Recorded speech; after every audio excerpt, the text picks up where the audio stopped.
Chapter 505. Arbor took a ball-shaped fruit from the wooden bucket beside her and fed it to the red-crowned crane. She was so engrossed in playing with the big crane that she naturally didn't notice the frightened gazes of the servants beside her. In fact, she didn't even notice that Song Ingshio had been severely reprimanded by Omega Kotoku and had run away crying. She was stroking the red-crowned crane's feathers as if no one else was present. Ha! Omega Kotoku sneered. Arbor suddenly felt a cold aura close to her body. She subconsciously patted the red-crowned crane's head and then jumped back, avoiding the second young master's outstretched hand. Omega Kotoku's hand froze in midair.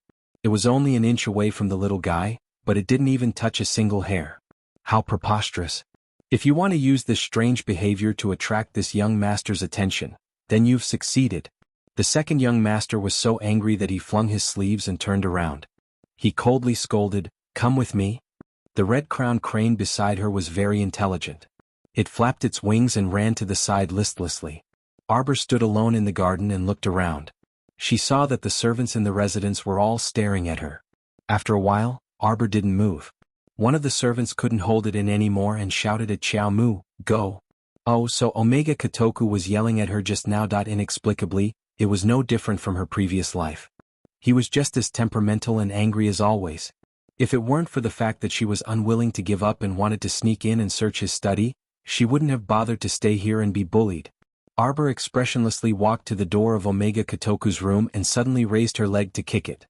The group of servants stood far away and their eyelids suddenly twitched. Bang! A certain person was like a powerful Vajra girl, kicking down the second young master's door with one kick. Everyone was speechless. In the reception hall of the Drizzle Court, a group of singers were singing, dancing, playing and singing.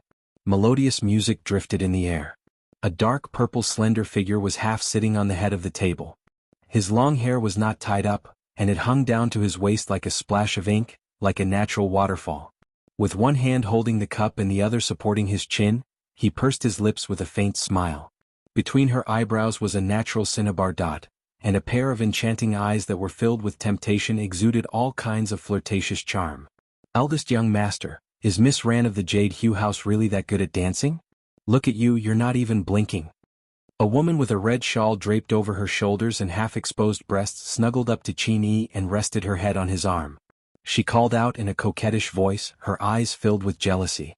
First Qin's gaze followed the rapidly spinning woman in her gorgeous pleated skirt, his eyes emitting a faint luster. Not bad indeed. A low voice slowly sounded. Young master, the second steward is here. First Qin beckoned to the person standing outside the door, and the second steward hastily trotted in with his head lowered and waist bent. He respectfully curtsied to eldest young master. This lowly one, Chui Deji, greets eldest young master. I heard that my second brother's crane garden has been finding door craftsmen to repair the door every day these past 2 days. What's going on? The second steward's mouth twitched and he coughed lightly before saying, Eldest young master, there is indeed such a thing. Speaking of which, it's all that darn girl's fault. She's only been in the estate for 2 days, but she's already causing a ruckus in Crane Garden. She's greatly angered second young master. First Qin narrowed his eyes slightly. What little girl? Chapter 506. When the second steward recounted the events of the past 2 days in Crane Garden, First Qin laughed heartily. What an interesting little girl. This young master would like to summon her to meet me. The pink-lipped girl leaning against eldest young Sir Qin bit her lower lip and suppressed the jealousy in her eyes. She said softly, Eldest young sir, what's there to meet with a darn girl? At this time the singing and dancing in the courtyard had stopped. Dressed in a red dress, Miss Ran leisurely walked forward and curtsied to eldest young Sir Qin. First Qin smiled. I originally thought that second brother would definitely honor Miss Ran's arrival with a visit, but I didn't expect that he would be entangled with some mundane affairs. Zhao Qiran curtsied to eldest young sir again and said aloofly, Qiran is just a prostitute and doesn't deserve second young sir's deep affection. Miss Ran is truly too modest. Who doesn't know how many marquises were stunned by Mrs. Moon dance? Eldest young sir said with a smile. Zhao Qiran had a faint smile on her lips, but there was a faint disappointment in the depths of her eyes. Seeing this, First Qin's lips curled into a meaningful smile.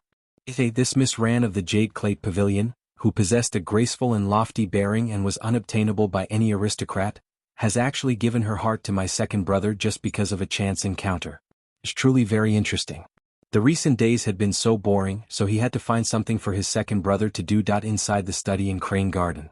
Eldest young sir thought that his second brother had nothing to do, but who would have expected that? That handsome and elegant Omega Kotoku young sir was currently glaring angrily at a certain person standing in front of the study table with a dark expression. He reprimanded, "You can cause such a commotion in the study just by grinding ink. The entire room is filled with the ink you spilled. Am I someone who does this kind of rough work? What a joke." The senior steward said that I'm suitable for sweeping the outer courtyard. "Young sir, please transfer me out," the little girl said expressionlessly. The senior steward, who had just entered, nearly knocked his head against the door frame. His mouth twitched and he coughed lightly. "Young sir, this old servant has brought Miss Kaiwei here. Just in time." Omega Kotoku reached out and pressed his throbbing head. "Kaiwei, bring her back to your place and teach her well. Teach her for 2 days and then send her back to me. Don't do all these weird things all day long." This was how it should be. This girl had just entered the residence, so what could she possibly know? The head steward smiled so widely that his eyes could not be seen. He waved his hand to let Kaiwei bring Arbor away. Kaiwei curtsied, but just as she took a few steps closer to Xiao Mu turned around and walked outside without a word of farewell. Omega Kotoku was so angry that she threw a teacup. She felt that something was wrong with her for the past 2 days. It was as if she was looking for trouble. Ever since she brought this stoic face back, she hadn't had a day of comfort. But for some reason, when he saw this little stoic outside the door for the first time, there was an especially strong voice in his heart telling him, "Bring her back, bring her back, bring her back." "Stop right there," Kaiwei shouted angrily after exiting the young sir's study. Arbor rubbed her arms. She only felt some warmth after coming out of that person's study and being bathed in the warm sunlight. That person was actually the Qin Estate's second young sir. The shadow of her past life was still vivid in her mind. She didn't expect that they would cross paths so quickly in this life. She had never come to Guanlan City in her past life. At that time, she was tormented by Fan Chioha to the point where she was on the brink of death and was carried out of the secret room by this young Sir Omega Kotoku. Chapter 507. She was unconscious for a few months before she slowly regained some of her strength. At that time, this master of the Omega Kotoku, who had raised her like a small animal, would come over to tease her when he was happy. If he was unhappy, he would leave her there for 2 days and 3 nights, starving her to the point that her eyes almost turned white. In order to tame this little pet of his, this master had tried to starve her for 5 days, not letting her drink a single drop of water. He wanted her to call him master. She had always rolled her eyes at him, stubbornly refusing to submit to this title. At that time, her 4 limbs were completely immobile, and after 5 days not only was she almost out of shape, she was so dirty that her original appearance was almost unrecognizable. When she thought of this, Xiaomu shuddered deeply. When he thought of her and came over, she was struggling to use her head to tap the ground, just like a dirty loach, slowly crawling in a sullen manner. She wanted to die. She didn't want to live like this. However, at that time even death seemed like an extravagant hope. He only needed to lift a finger to obstruct her, and everything would become meaningless. She really didn't care for this kind of humiliating life, but death was so difficult. Now it would never be like this again. It wouldn't. That year he had been so desperate and yet he still couldn't tame her. Now he wanted to order her around and teach her how to behave? In his dreams of 1,000 years. "I told you to stop, didn't you hear me?" Kaiwei shouted. Seeing that the little girl didn't respond, she couldn't help but get angry and anxious. She rushed forward and stretched out a hand to grab her. Arbor reflexively swung his fist and with a bang, it heavily smashed onto Kaiwei's deformed little face.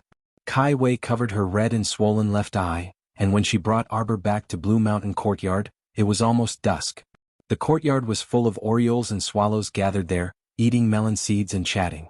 When they saw Kaiwei enter, they hurriedly greeted her with smiles. "Sister Kaiwei, you're back." "Hello, Sister Kaiwei."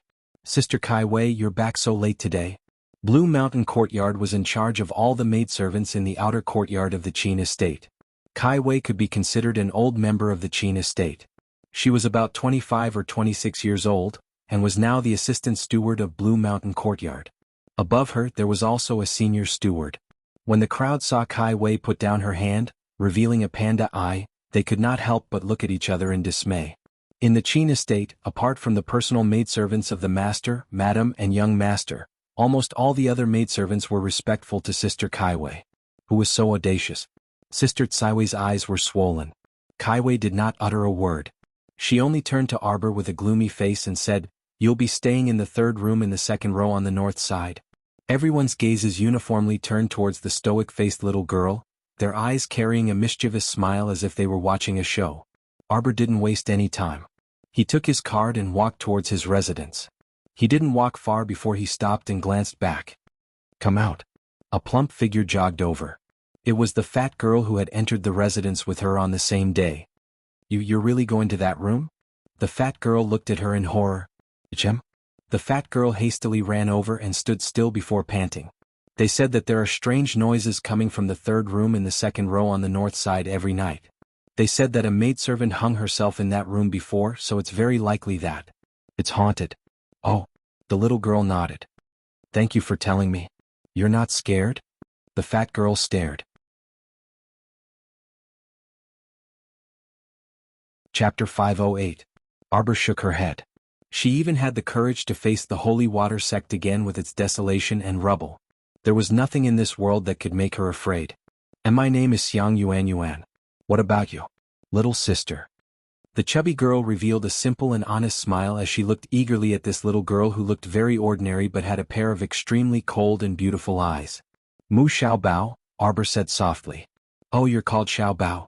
Xiang Yuan Yuan cracked a smile. Then you live alone in that haunted house. If you're scared in the middle of the night, you can come find me. I live in the fourth room in the row in front of your room." Xiang Yuan Yuan scratched her head as she said this and chuckled. "We have 4 sisters in the room and they're all quite easy to talk to. If you're scared and sneak over to us in the middle of the night, no one will tell on you to Sister Kaiwei." Arbor nodded slightly, indicating that she understood. Xiang Yuan Yuan pointed in the direction of her room. Then I'll go back first." "All right, dinner is at the dining hall, so don't come too late. If you come too late there won't be any food." "Thank you for the reminder," Arbor responded, and the 2 of them went back to their rooms. Of the 4 rooms in the second row in the north, the 3 on the left and right were empty utility rooms, and only the third room was for her to use.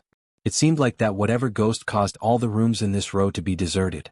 When she opened the door, darling Qiao nearly fainted from the musty smell. How long had it been since someone lived here? They wanted her to live in such a shabby room? Humph, these people wanted to harm her and make her stay in this room with bad air for a long time. She wouldn't do as they wished. After closing the door, Arbor had the sapling drag her into Paradise Planet and personally ran to the vegetable field to pick 2 cabbages. She planned to cook a cabbage pot and make do with a meal. Master, put down the pot in your hand. Let me do it." The little tray ant ran over and shouted loudly. Last time, when Master cooked noodles, not only did the bottom of the pot get cooked through, but the peach forest was also filled with smoke. The sapling was so scared that it thought a fire was about to break out. Master clearly had the all-purpose food box that contained many dishes from various restaurants, but she liked to cook by herself. How intoxicating.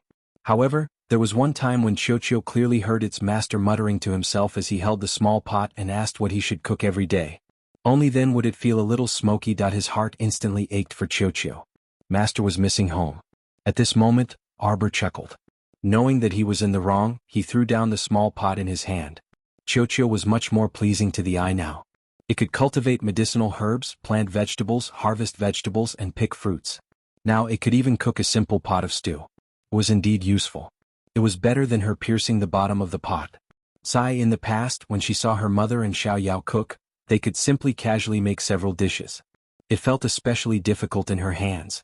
She ran to the open space behind the peach forest. The sapling had built 3 large warehouses there. One was for medicinal herbs, another was for vegetables harvested from the field, and the last was for peaches. In front of the warehouse there were 2 carriages full of fruits. This was the first time second uncle had used her guide fee to bring back things. Until now they had only eaten a few fruits and the 2 carriages were still full. Arbor went forward and took a bunch of grapes. She cut 20 to 30 of them and threw them into a small basket. Just as she was about to wash them by the lake, she stopped in her tracks. Chapter 509. She tilted her small head and looked at her palm. With a thought, a clear and lustrous stream of water emerged from her fingers. The little water child Dian Dian said that with her current cultivation, it wasn't a big problem for her to control a trickle of water under normal circumstances. If she wanted to launch a big move like the one she tried last time, she would need to mobilize all the mystic energy in her body. She would probably only be able to launch that one move before her mystic energy was exhausted. She directly washed the grapes and Arbor took a bite out of one. The fruit that had been stored on Paradise Planet for so long was still fresh and delicious. Compared to ordinary grapes, it was more or less mixed with a bit of mystic energy. The sweetness and coolness of the fruit went straight to the heart. Back then, when she chased the little water child away, she had cried until the world shook and gods wept. Her tears flowed endlessly, so the water quality of the entire Paradise Planet was completely improved by the little water child. As a result, all the peach trees planted by the lakeside all bore peaches, and each one was bigger and juicier than the other. In these 2 years, the peach trees bore several batches of fruit, which were all plucked by the little tray ants and stuffed into the storehouse. Last time, Xiao even complained that there were so many peaches in the storehouse that it almost couldn't hold them all. But it made sense. The total area of the peach trees on her Paradise Planet was probably close to 100 mu. They grew especially exuberantly near water sources. Xiao even built a large storehouse. If they were outside, the storehouse would probably be full after one harvest. However, there weren't too many types of medicinal herbs, and the entire storehouse wasn't even filled with 1/5 of them. Arbor ate and ate as she strolled to her own medicinal garden. After inspecting it, she saw that all kinds of medicinal herbs were thriving in the 7 to 8 mu of medicinal fields. She had gathered all the poisonous herbs together to prevent them from touching the others and spoiling their medicinal properties. However, there were still too few precious medicinal herbs, so there really weren't many kinds of medicinal powders and liquids that she could grind and bring out. The green radish poison liquid and the green radish pill were considered one kind. The detoxification pill was also pretty good. Normal poisons were basically cured immediately. There was a relatively rare medicinal pill that she made from longevity flowers, the longevity pill.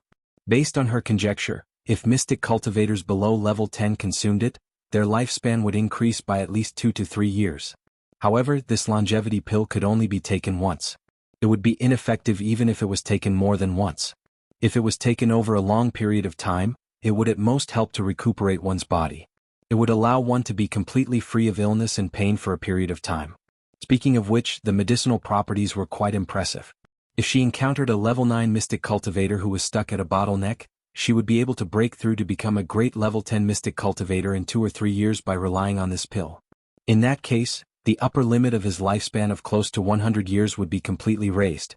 As long as a great level 10 mystic cultivator didn't court death, it wouldn't be a problem for them to live for at least 120 to 130 years. The lifespan of an ordinary person was only 70 to 80 years, which was already considered a long lifespan. Most importantly, Arbor's longevity pill was effective even for ordinary people.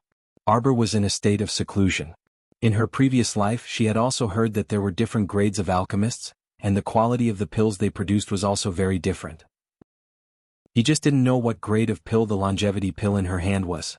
Last time when she had Qinghuan try it, that fellow's eyes lit up after eating it and only told her that the taste was pretty good. Was she asking how it tasted? What a baffling fellow. Chapter 510.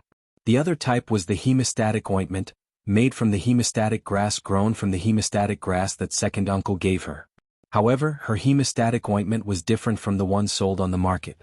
The hemostatic ointment on the market required about 5 minutes to completely stop the bleeding.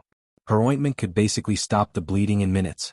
The effect was basically similar to the secret ointment that the Crown Prince applied on her hand when she first met him. In fact, the effect was even better. However, she was too lazy to make it, so she only tried making 2 small jars of this hemostatic ointment and was unwilling to make it. As for the other types of medicinal powders, she had used stone medicine rollers to make them, but she only made 2 types. Moreover, their effects were only ordinary poisonous powders that were effective on mystic cultivators level 6 or level 7 and below. She couldn't even be bothered to name them. In her current opinion, this kind of poisonous powder was basically not very effective. Her current opponents were all great mystic cultivators level 10 and above, so it was a waste of effort to make them. To put it bluntly, it was still because there were too few medicinal herbs. Only 7 to 8 mu of medicinal herbs were planted in the 30 mu of medicinal fields, not even 1/3 of the total. After returning from her inspection, she felt quite satisfied with everything. She then went back to the treehouse and fed the little white squirrel a few mouthfuls of life-prolonging medicinal liquid. After hugging it for a while, she turned back to the peach forest. This life-prolonging medicinal liquid could guarantee that Chirpy would not lack vitality for 2 to 3 days. Even if it was not depleted, it would not affect its little life. Her pitiful little squirrel didn't even know when it would wake up. When she returned to the open space in front of the peach forest, she saw the little tray ant holding a medium-sized pot of cabbage and meat slices and bouncing toward her. Looking at the steaming pot of cabbage and meat slices, Arbor subconsciously sniffed. Her eyes flickered slightly and she quickly jogged to Chio. She reached out to pick it up and took the pot in passing.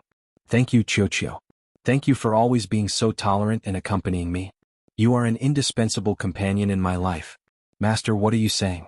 There's no need to thank me for such a small matter." Chio blinked its black beady eyes and looked at her adorably. The corners of Arbor's mouth twitched slightly. He had already sat down cross-legged, picked up 2 bamboo chopsticks and started eating in small bites. Actually, she didn't eat much. How could one person finish an entire pot of food? However, she liked the smell of cooking on this paradise planet. She liked to see the smoke rising from the kitchen. It was as if home was right in front of her. "Master, is it delicious?" "It's delicious." Arbor nodded. He didn't say that Chio had forgotten to add salt again. Well, it was better than her boiling through the bottom of the pot. "Master, someone is coming."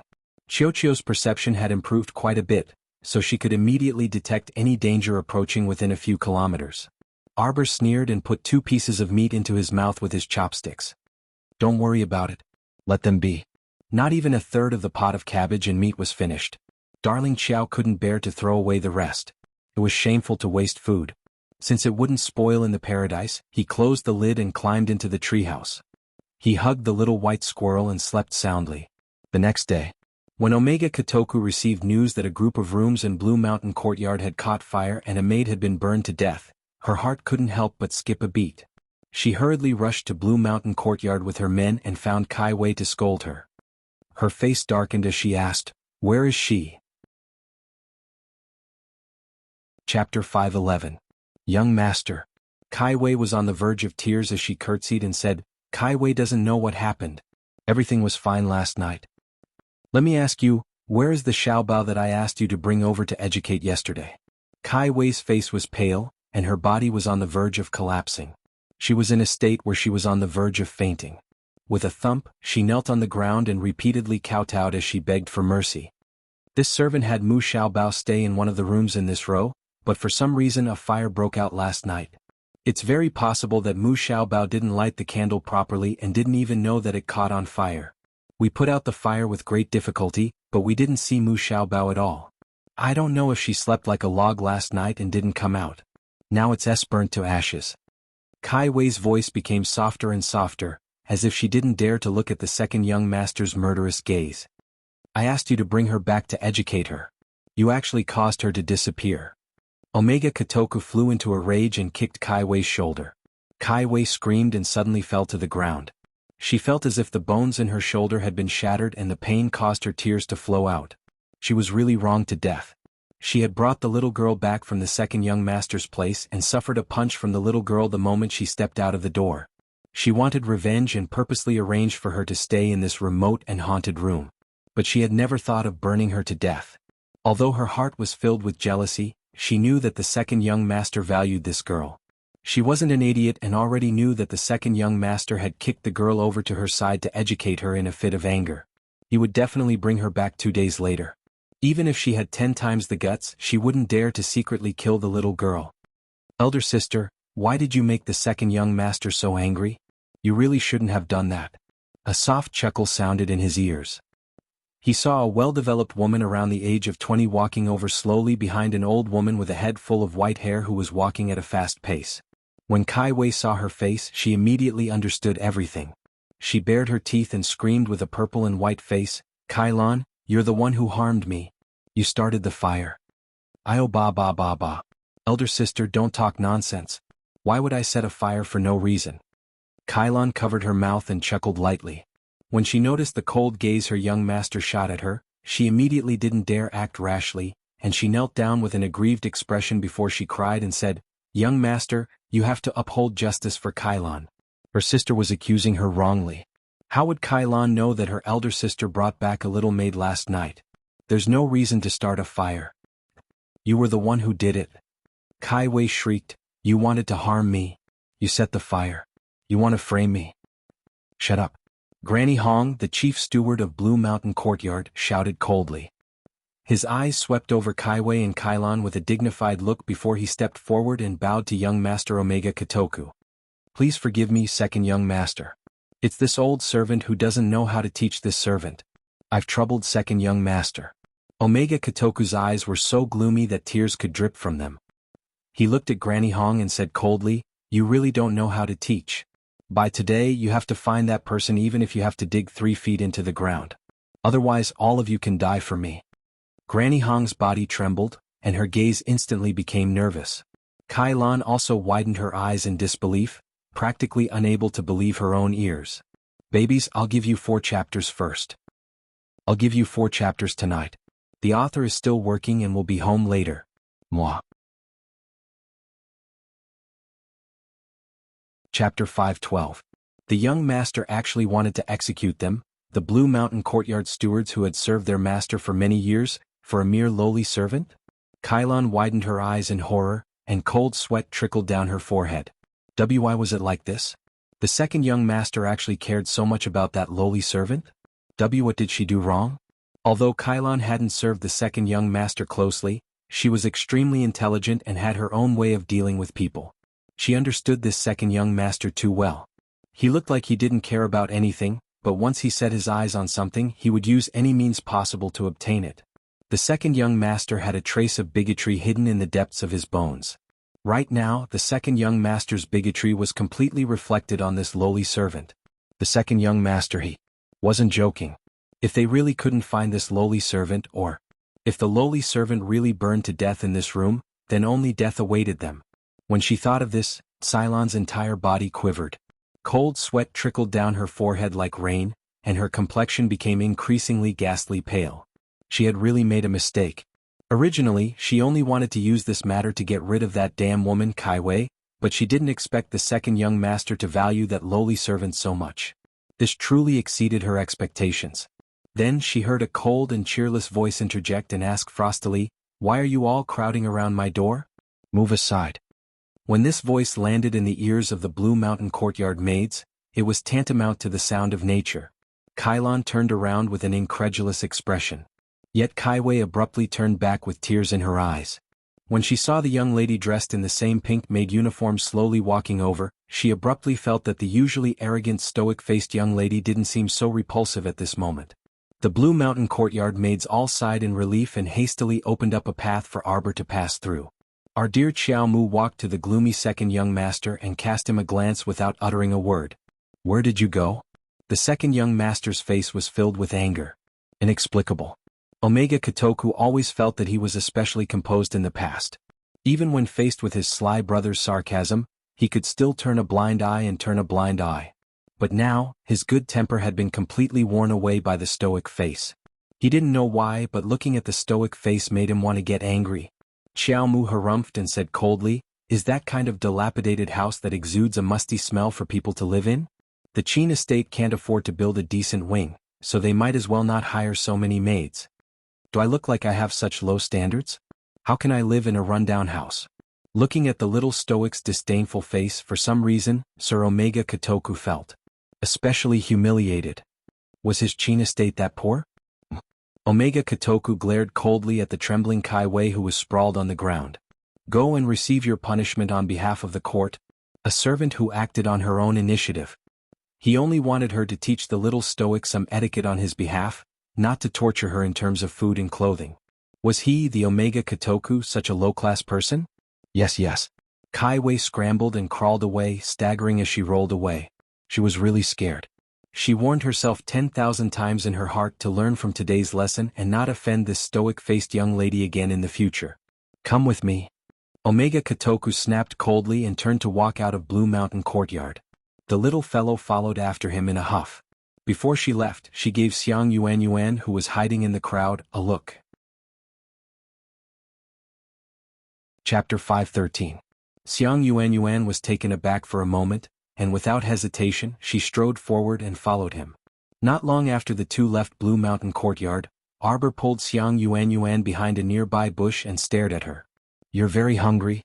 Xiang Yuan was just about to shake her head when her stomach let out a disappointing rumble. Actually, even though Arbor was standing so far away earlier, she could hear Xiang Yuan's stomach rumbling with hunger. Xiang Yuan's big face was covered in a layer of red mist.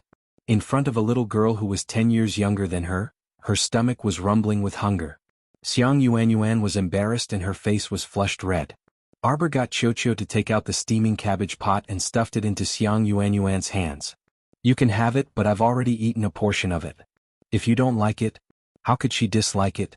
The aroma of the cabbage pot stimulated Xiang Yuan's big belly to rumble. She practically snatched the pot into her arms. When she looked up, her face was red as she said embarrassedly, I'll get a bowl to scoop some." "No need, you can have it all." Arbor glanced at Xiang Yuan's stomach and shook her head. "You're really giving it all to me?" Xiang Yuan's bright black eyes were filled with pleasant surprise. She then scratched her head in embarrassment and said, I went to the big dining hall last night and it wasn't too late. I don't know why I only got half a bowl of porridge." She was so hungry that her stomach rumbled in the middle of the night. She tossed and turned and couldn't sleep well at all. "It's a bit bland. Do you want to add some salt?" No need. It's fine like this." Xiang Yuan held the cabbage pot and felt like she was holding the whole world. Her face was filled with bliss. Arbor was a little drunk. It was just a pot of cabbage stewed with meat. His happy face made her feel a little sour. The little stoic's gaze relaxed slightly. She glanced at the eldest miss and said with a nod, "Then you should hide a bit." Xiang Yuan was just an ordinary person with slightly greater strength. She didn't have an inner world. If she openly carried this cabbage pot back, who knew how many people would covet it? Arbor didn't want to cause any trouble for her, so he kindly reminded her. Xiang Yuan immediately understood and nodded. Xiang Yuan wasn't stupid. She took off her outer robe and wrapped it around the pot. After repeatedly thanking him, she happily went to find a place to eat.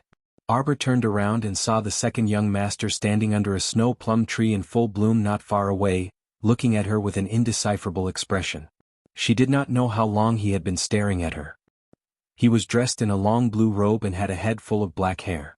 He was truly a peerless young master. When that pair of emerald eyes looked at her, there was a trace of an indescribably strange emotion in them. She slowly walked over.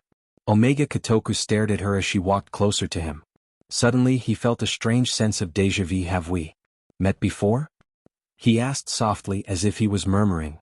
Arbor was greatly shaken on the inside, but she still maintained that stoic face on the surface and walked around him expressionlessly. She didn't give him a single word in response.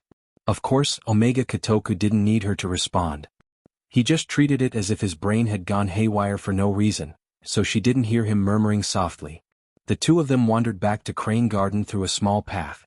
That night, Arbor jumped out of the window and secretly snuck into Omega Kotoku's study to search for some information. According to her observations these past few days, the Qin estate was a medicinal pill patrician family that was passionate about pill research. Chapter 514. The family head, Qin Guilu, spent his days in the pill concocting room and was nowhere to be seen. The second Madame Yang Liuxiu wasn't the two young masters' biological mother. She had been married for 5 years, but she still had a niece and nephew from the Yang family by her side. Everyone in the estate addressed her as young master cousin and young miss cousin, but she had absolutely nothing to do with the two young masters. Was Shuntian Prefecture's Lu Yiji related to the Qin estate? That day, when the old sect master dragged him into the sky and self-detonated, she detected that he hadn't died from the shattered life lantern. However, with his injuries from back then, he probably wouldn't recover without resting for a year or two. If he wasn't related to the Qin estate, why would the Qin estate's iron tablet appear in the Holy Water sect's ancestral hall? Xiao Mu sneered and sped up the flipping speed in her hands. During the day, Omega Kotoku was sitting on the side, so she couldn't do anything. Only now. "Master, someone's approaching." Qiuqiu's voice instantly rang in her mind. Arbor immediately jumped out of the window and nimbly and soundlessly scuttled out, hiding her body in a patch of undergrowth outside. The branches and leaves of the sapling extended from her wrist, emitting a faint green light. After a few seconds, Arbor's entire body was enveloped by the rapidly growing undergrowth, concealing all of her presence. "Young master, what happened? I seem to have sensed someone here just now." Omega Kotoku lit a candle. The candlelight illuminated his slightly furrowed brows. He scanned his surroundings but didn't discover anything. His personal bodyguard sighed in relief and couldn't help but laugh. Who would dare to cause trouble at the Chin estate? Young master, you're worrying too much.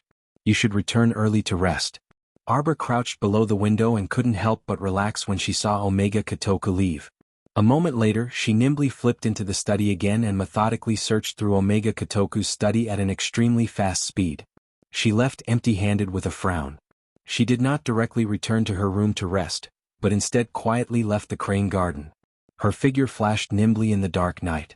When he arrived at a place called Fugue Garden, his small ears twitched slightly as he heard a woman's muffled voice coming from behind the door. Qiao Mu's eyelids twitched. She wasn't stupid. Even if she hadn't experienced anything in her previous life, she had still grown up. Even if she hadn't eaten pork, she would have unintentionally seen pigs run. Just as she was about to run away, she heard the woman snort and shout, "You damned ghost, why are you so strong? Do you want to kill me? If by any chance I cry out and master hears it, you'll die." A young man chuckled and said, "Auntie, don't make a sound. Otherwise, neither of us will be able to escape death." Qiao Mu felt her scalp go numb when she heard this. She didn't dare to stay any longer. She felt goosebumps all over her body and hurriedly ran out. After coming out, her small body couldn't help but tremble a little. She hurriedly slipped into another courtyard. Two figures were reflected in the study. The little fellow was wrapped in trees and transformed into a little tray ant to hide under the window. An old man's voice could be heard from inside the room. He said vaguely, "The situation has been particularly tense recently. That person is currently searching everywhere for you. You should let your master hide for a while longer. That lunatic has been clinging onto us and refusing to let go. We have to take care of him." Another slightly familiar young voice said through gritted teeth, "Sir wishes for you to do something for us. After it's done, you definitely won't be short of benefits." Chapter 5:15. After that, there were a few whispers. Arbor only heard the words pill recipe and secret recipe. She couldn't hear anything else, so she couldn't help but feel a little anxious. "No way, no way. You can't implicate our Chin estate." The aged voice refused again and again. "If something happens to that person in our estate, then our entire estate won't be able to escape the blame. It'll definitely be a serious crime that will lead to the extermination of our entire family." "You're still afraid of that muddle-headed old guy? What can he do? As long as this young one is dealt with, that old one is nothing to be afraid of." "That won't do." The aged voice faintly revealed some anger. "You want to burn our Chin estate on a bonfire. I definitely can't agree to that. Family head Chin, don't forget that you and I are on the same path, tied to the same boat. If we're completely wiped out, you." The voice in the room lowered again. Finally, the aged voice said helplessly, "Can you really guarantee that our Chin estate will be able to escape unscathed?" After dealing with that person, the old one will definitely be at a loss of what to do. At that time we'll... After another round of whispers, Arbor could only be secretly anxious. She kept feeling a trace of discomfort in the bottom of her heart, faintly feeling uncomfortable. What kind of person would secretly harm become a serious crime that would lead to the extermination of their entire family? This answer practically leapt into her mind. It was the person she had always refused to think about and didn't dare to face in these 2 years. Come to think of it, she was really a star of calamity through and through. Almost all the people who were good to her were dead. That she had been conflicted for a long time before she finally decided to come out into the world. She had even decided to make a trip home. On the way back, she flipped through those letters. That kind of longing to return home urged her, and she almost wanted to run back immediately. However, the closer she was to home, the more timid she felt. Perhaps she was actually resisting going back from the bottom of her heart. It was best if she didn't go back and break the peace of her family. Even without her, her family had been living well all these years. From their letters, she could see the happiness in their hearts. This little star of calamity, was actually more suitable. It would be best if she stayed alone and didn't bother anyone. Losing something was really scary. Arbor returned to his room in the crane garden in an upset mood. As soon as he entered the door, he couldn't help but stagnate and take 2 steps back. A slender figure suddenly grabbed her wrist and said in a cold voice, "Where did you go for a stroll in the middle of the night?" Arbor's body stiffened. He felt as if a poisonous snake had grabbed his wrist. That hand was as cold as it was in his previous life. With a flip of his hand, Arbor quickly got rid of his hand and ruthlessly kicked over, mercilessly leaving a small footprint on the man's body. Omega Kotoku didn't retreat. He lowered his head and looked at the footprint on his leg. His eyes stared gloomily at the expressionless face under the moonlight. "Who are you? Show me your face. Get out." Xiaomu found him annoying and kicked him again, kicking him out of the room. She then slammed the door shut and slammed it shut right in front of his face. Bang. That sound almost startled the entire crane garden. A guard in black floated over and looked at the tightly shut door in astonishment. He then looked at his second young master, who had an extremely ugly expression and couldn't help but gulp. "I've been very busy these few days. I already said that I'll finish it even if it's later. But you don't have to wait for me. You can read it tomorrow." Chapter 5:16.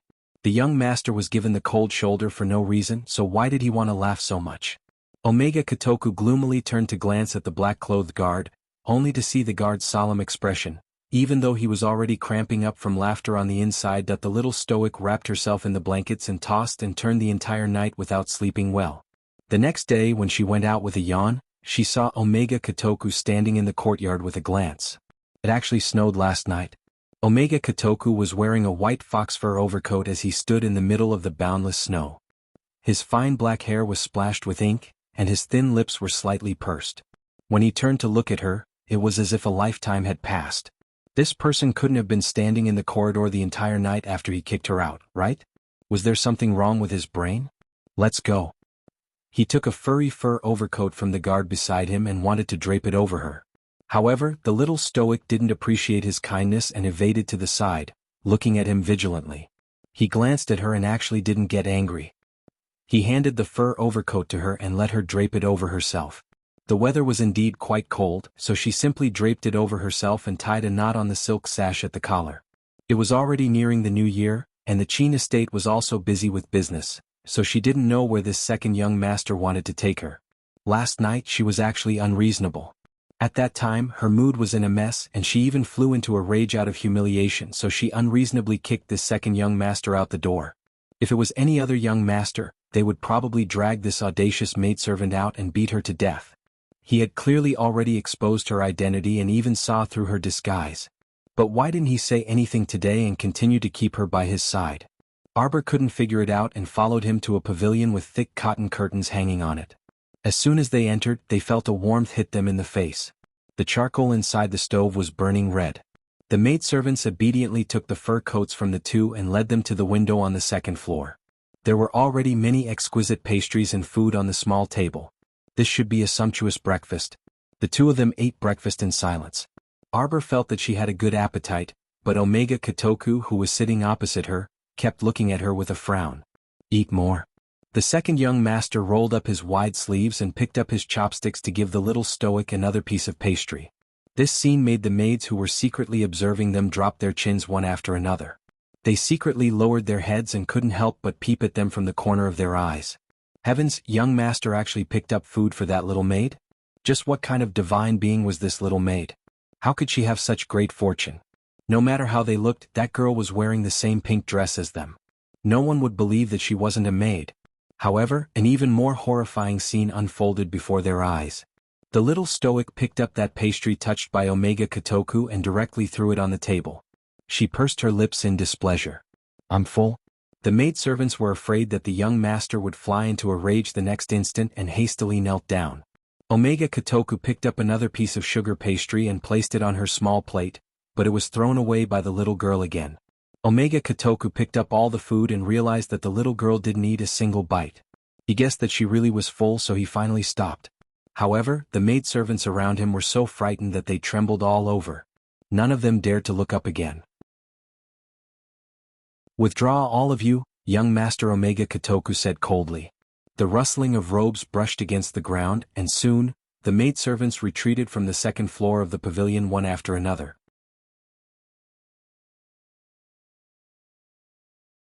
Chapter 5:17. Let's get to know each other again. Omega Kotoku said indifferently, "My name is Qin Xen. What about you?" "Mu Xiaobao. Even I feel a bit scared when I look at myself in the mirror expressionlessly." Omega Kotoku nodded and didn't expose her fake name. He said indifferently, "Xiaobao, you don't have to be so guarded against me. My Qin estate doesn't have any shady dealings. You can stay and investigate for as long as you want. Don't worry, I won't mention this to anyone. Omega Kotoku's sleeves swept across the table as he poured her a cup of tea and pushed it in front of her. Arbor looked at this Qin estate's second young master in bewilderment. She didn't know what this person was planning. Was there anything shady? Last night, your father was still plotting with someone in the middle of the night. Could it be that this Omega Kotoku didn't know anything? She subconsciously wanted to hit her little head. She felt that this life was a bit strange. It was poles apart from her previous life. Many things caught her unprepared and she didn't have time to prepare. In her previous life, she was taken away by that bastard Fan Chioha when she was around 20 and tortured for 2 years. When she was 22, she was taken away by this master in front of her and followed by master for at least 4 years. She didn't know the person in front of her very well, but she was at least somewhat familiar with him. He was a stubborn person to the point of being paranoid. His character was strict. Just by looking at his methods of taming beasts, one could tell. At that time she was even more closed off than now. She was a cripple who couldn't move her limbs. She stayed in a fixed place all day long, eating, drinking and going to the toilet together. She didn't have the slightest bit of dignity and didn't want to care about anything else. She only knew that the place she stayed at that time wasn't the Qin estate. Moreover, she didn't know where she was at that time, but it definitely wasn't in Guanlan City. Perhaps he had already opened his own estate and lived elsewhere at that time. Now, her meeting with Omega Kotoku had been brought forward by 7 or 8 years. This was an irresistible fate. The people who should meet would meet as usual. But now, her fate was completely in her own hands. No one could control it. It was not yet. Come on. Arbor held the warm teacup with both hands and glanced at the man in front of him coldly and distantly. He lowered his head slightly. The second young master's heart skipped a beat. For some reason, when he saw the little stoic's expressionless face and ice-cold eyes, he felt extremely uncomfortable in his heart. He really wanted to reach out and warm her eyes. Young master. The chief steward's voice suddenly sounded from outside the door. What is it? Regarding old master's birthday banquet, there are still some important guest lists that I need to discuss with second young master. Yes. Omega Kotoku stood up and stared at the little fellow who had her head lowered. You go back to Crane Garden first. I'll be back later. As he walked out, he said lightly, It's cold on the road. Remember to put on your fur coat. Arbor raised his head and glanced out the window. He saw him coming down the stairs and leaving the pavilion. At some point in time, snow started drifting down from the sky again. The accompanying chief steward bowed respectfully and held up an umbrella for him. Arbor also stood up and walked downstairs. When she passed by the staircase, a maidservant handed her a fur coat with her head lowered. Arbor thanked her and accepted it. She casually put it on and went down the pavilion heading outside. Chapter 5:18. A small layer of snow had accumulated on the ground from last night. With her cultivation, it was normal for her to leave no traces when she stepped on the snow. However, Arbor purposely left a row of small footprints on the snow. Each step left a small footprint that formed a crooked row. As she walked, she thought about the steward's report and didn't notice a few figures passing through a small path nearby. The Qin estate's master's birthday banquet was on the list of important guests. Could it be that they wanted to add Prince Mo's name to it? Last night, the Qin estate's master and that person with a somewhat familiar voice, were they plotting against him? What methods did they plan to use to deal with him? Would the crown prince really come? He was busy with political affairs, so he shouldn't have to rush over to congratulate a mere Qin estate. She left a pair of small footprints on the snow as she thought, even if he really came, I wouldn't let anything happen to him. The little fellow reached out to touch her small face. She had disguised her appearance, so her face was ordinary. If she was thrown into a crowd, no one would recognize her. On the day of the birthday banquet, she would probably run into many acquaintances. As long as she didn't open her mouth to speak, no one would recognize her. The little fellow was very confident in her disguise technique. When the time came, she would be completely stupefied. Suddenly, she heard a soft chuckle beside her ear. Arbor turned her head and saw an exceptionally fine young master wearing a dark purple robe. His long hair was slightly disheveled, and there was a cinnabar mark between his eyebrows. He was leaning against a snow plum tree with a smile on his face, looking at the small crooked footprints she had purposely left behind. Who are you? Arbor asked coldly with a stoic face. Impudent? A woman's soft reprimand came from beside the young master. Only then did Xiao Mu notice that there were several young and beautiful women of all shapes and sizes following behind this man. The one who spoke was wrapped in a large red woolen cloak. Her soft breasts were half exposed, and her body was round and voluptuous. Surrounded by pearls and jade, the woman's gaze landed enviously on the precious white fox fur coat that Xiao Mu was wearing. The woman's entire body carried a storm-like aura, as if she was going to devour Xiao Mu in the next instant. "You dare to be so rude in front of eldest young master? Little bitch, why aren't you kneeling down and saluting?" Another yellow-robed woman also came out from under the flowers and trees. She glared at Arbor and criticized repeatedly. Oh, so it was Grand Duke Qin Ziqing. No wonder there were some similarities between his features and second young master's. However, compared to the second young master's calm and collected appearance, this eldest young master Qin's eyes were alluring and contained a hint of frivolity and wickedness. He was obviously an insufferably flirtatious person. Arbor glanced at them and was about to turn around and leave when she saw eldest young master Qin's figure flash and appear beside her. He reached out to flirtatiously lift her small chin. Xiao Mu kicked him without allowing him to explain. At the same time that he reached out to grab her small foot, Xiao Mu abruptly retracted her foot. Her gaze hardened, and she backhanded his handsome face that was infuriatingly handsome. Qin Xian was caught off guard for a moment. He did not expect that a woman would actually make a move against him. He was instantly stupefied after being forcefully slapped by a little girl. The accompanying girls all screamed in shock, as if our dear Xiao Mu had done something deranged and unforgivable. Their screams nearly pierced her eardrums. "Scram?" Arbor kicked eldest young master angrily and pushed him away forcefully before turning to flee in a huff.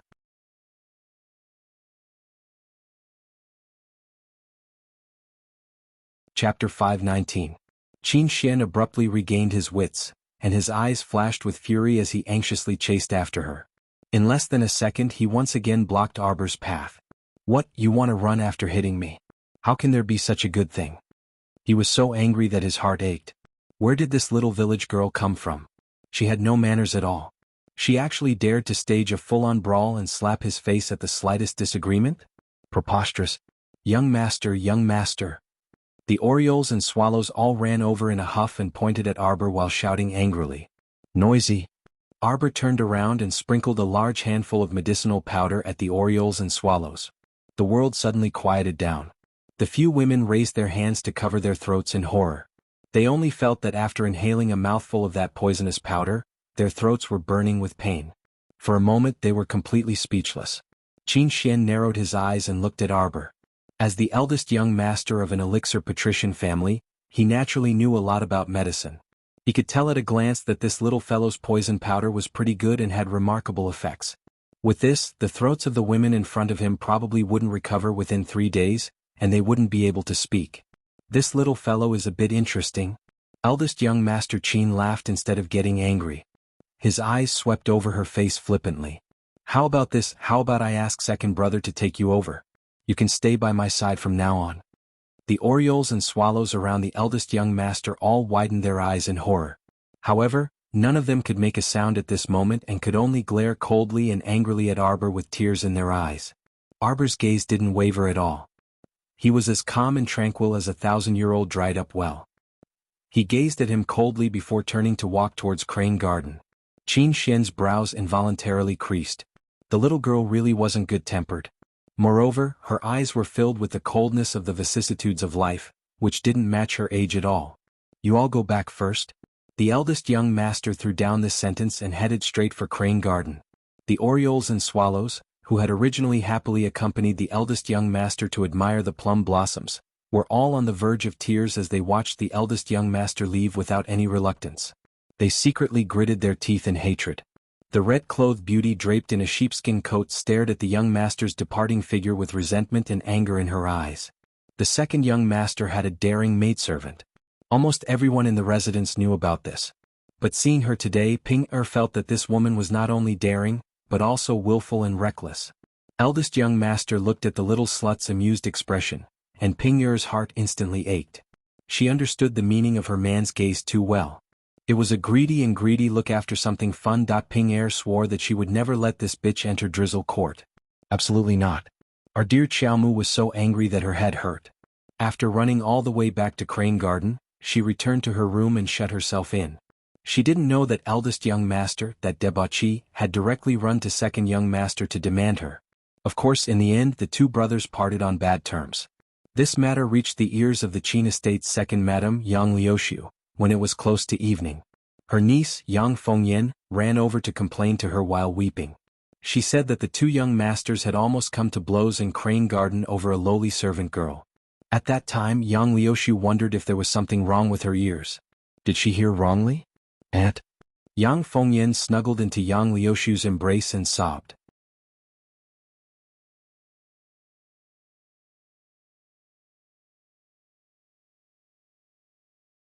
Chapter 520. Yang Liuxiu gently patted her niece's back, naturally aware of her niece's feelings for the second young master.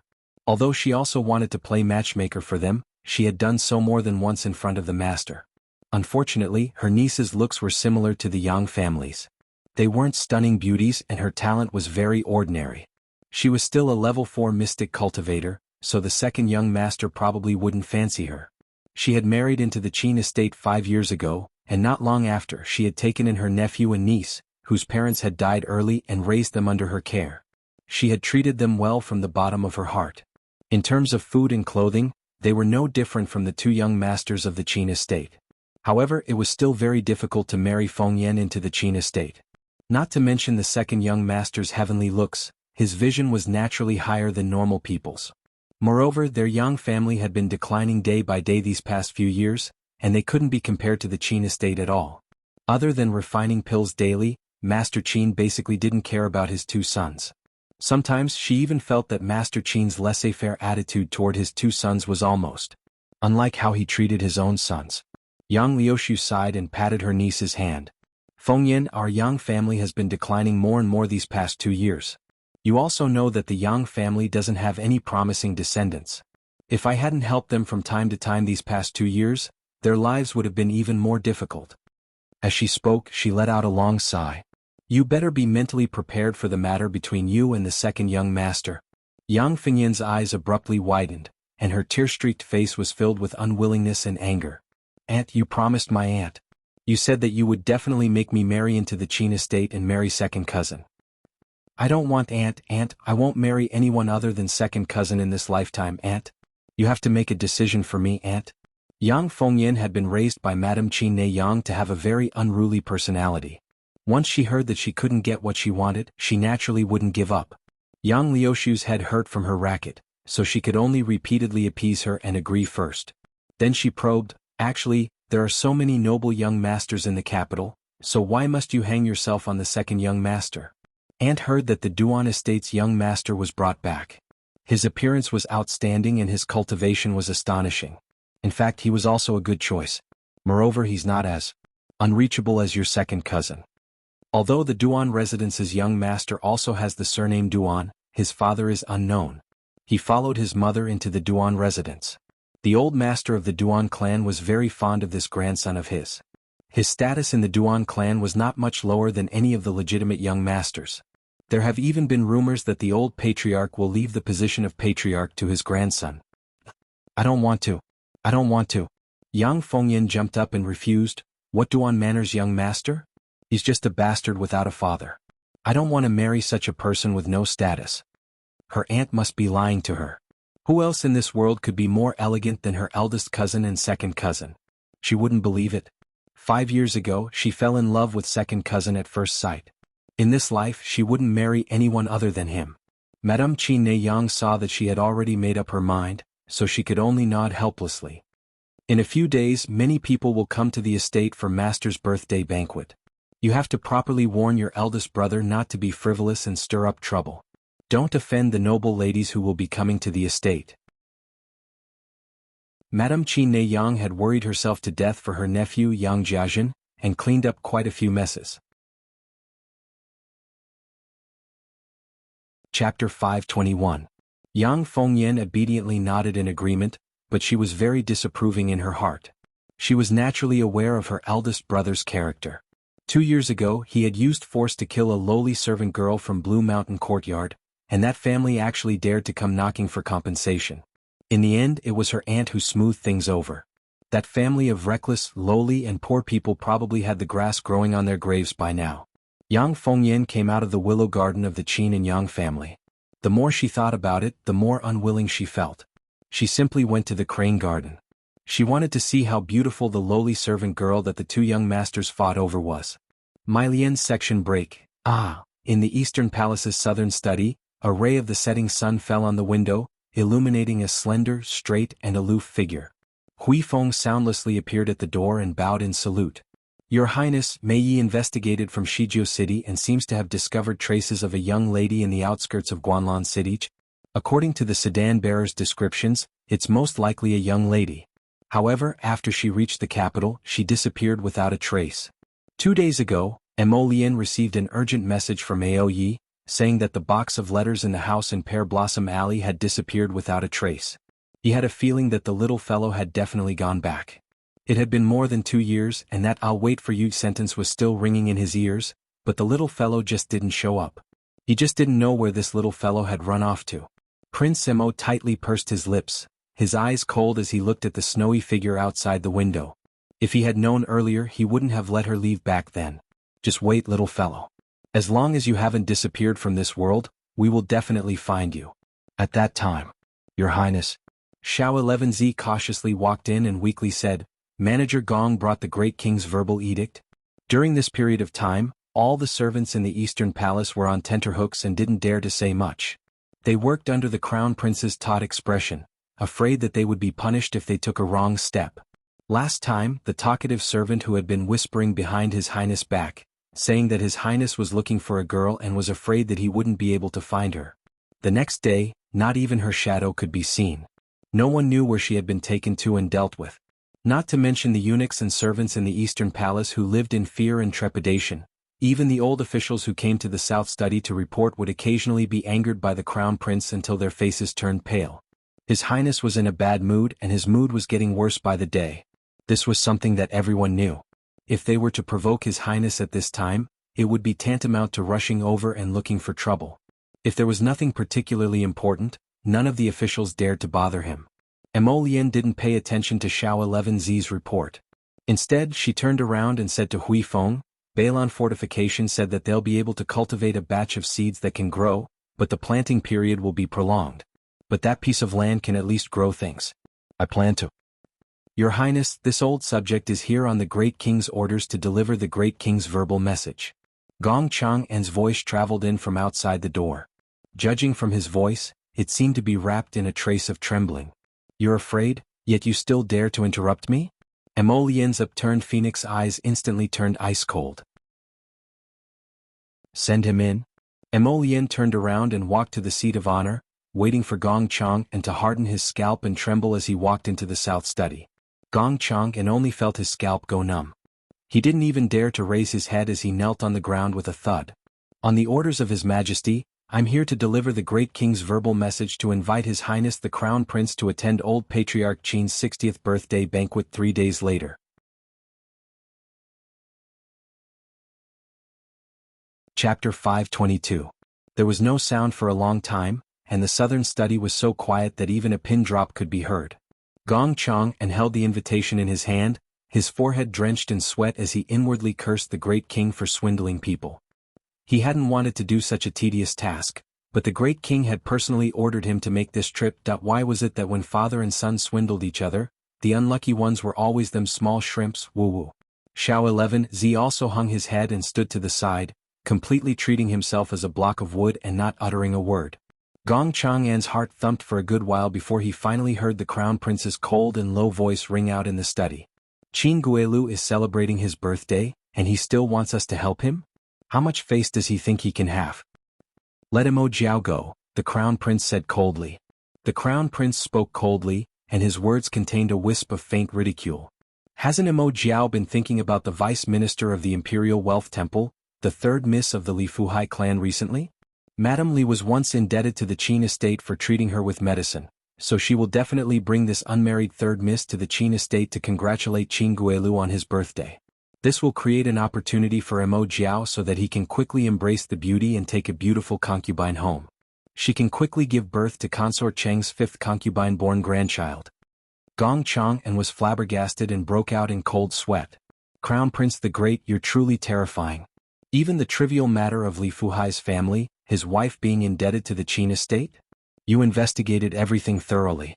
You're so terrifying that you make people feel so pressured. I suddenly sympathize with eldest prince His Highness Jiao. What should I do? Eldest prince's IQ can't even compare to a single hair on your head, so what can he use to fight with you? Mo Lian snorted. That good older brother of ours only has this skill in serving women that can be considered decent. As for the rest? Don't even think about brains or strength. Gong Chang'an. This was full of mockery, right? After staring blankly for a moment, Gong Chang'an finally kowtowed to His Highness the Crown Prince. Your Highness, the Great King has been taking aura-regulating pills made by the Qin estate's family head recently and feels much better, so he wanted you to make this trip and ask family head Qin for a few bottles of aura-regulating pills while you're at it. Even if it is, Your Highness, please make this trip for the sake of the Qin estate's patriarch. Mo Lian stared coldly at Gong Chang'an. Since the Great King's body is fine, then let him handle this matter personally. Gong Chang'an was speechless. Oh, Your Highness. This old servant will go back and report to the Great King and ask the Great King to send His Highness the eldest prince to the Qin estate. Gong Chang'an hurriedly crawled out of the door and ran away, not even bothering to drop the invitation card on the ground. If he continued, the crown prince would just abandon his job and quit. Preposterous. A small alchemy aristocratic family's clan head was celebrating his birthday, and they still wanted him to go and congratulate him? His face must be as big as the sky. Mo Lian angrily slammed the desk, causing many books to fall to the floor. Xiao 11Z and the other eunuchs and palace maids all knelt down, not daring to lift their heads or even breathe loudly. Your Highness, the Great King is muddle-headed and does whatever he wants to do. It's not like this is the first day you found out. Hui Feng bent down to pick up the books that had fallen to the floor and place them on the desk. Someone must have whispered this into his ears. Mo Lian's handsome face darkened as she sneered. It seems that Young He can't be left alive. Your Highness. A steady and aged voice sounded from outside the door. Mr. Shangguan has arrived. The crown prince stood up to welcome him. When he saw a white-clothed elder with a genial face, he bowed in greeting. The elder stroked his beard and chuckled. Chapter 523. Your Highness, Young He is merely a minor character. Whether she's eliminated or not, everything is within Your Highness's control. Shangguan Jing followed the crown prince into the study's inner room, whispering to him along the way. It wouldn't be nice if some animosity arose between you and the Great King because of such an insignificant minor character. Perhaps you don't mind, but in the future, Her Majesty and His Highness you. Ever since Young He entered the palace, her favor hasn't waned for 7 or 8 years. She's a scheming woman. Unfortunately, she can't give birth to a son, so she's no threat at all. The more they spoke, the softer their voices became, and they closed the door after entering the inner room. If Your Highness doesn't want to go to the Qin estate, then so be it. With Your Highness's status, it's up to you whether you want to go to a minor medicinal patrician family. It's truly inappropriate for the Great King to trouble you to go just for some pills. As for Young He, just give her a lesson and a warning. Your Highness doesn't need to personally take action on this matter. Hui Feng waved his hand, indicating for the eunuchs and royal maids still kneeling in the study to withdraw. Suddenly, he heard the window frame rustle, and a pitch-black figure quietly floated in. Are you addicted to climbing windows every time? Hui Feng's eyes didn't even move, and he didn't even bother to look at the newcomer. Mei Yi flashed to the table and picked up a kettle to drink. Where's His Highness? He's talking with Sir Shangguan? Hui Feng walked to his side and looked at him suspiciously. What did you find? Mist disappeared after entering the city. Mei Yi set down the teapot and turned around with a stern and grave face. I already reported this matter several days ago. Hui Feng rolled his eyes at him. Only after interacting with this guy for a long time would one know that he was a clown by nature. It was just that he looked more proper on the outside. You investigated for so long, and this is all you've brought back to His Highness? Hui Feng gloated. Just wait. Wait to be unlucky, wait to be punished, wait to be angrily rebuked by His Highness, ha. Of course it's not this bit of news. Mei Yi humphed, then turned to glance at Hui Feng and said solemnly, it's just that I won't tell you. I want to personally report to His Highness. You? Hui Feng harumphed and turned to walk into the inner room, abandoning him. When he reached the door of the small room, he saw the crown prince and Shangguan Jing walking out. Sir has just returned to the capital and must be tired from the long journey. Go back and rest first. As she spoke, she looked at Hui Feng beside her. You escorts her back to the estate? Yes. When Hui Feng thought about how he couldn't hear the results of Charming Knight's report, he felt as if a cat was scratching at his heart. Your Highness, this old man will take his leave first. Shang Guanjing cupped his hands in salute. Prince Mo hurriedly dodged and returned the greeting, Sir, take care. After Hui Feng escorted Shang Guanjing out the door and left with him, Prince Mo finally turned to look at Mei Yi, who was standing on the side, and got straight to the point. How was it?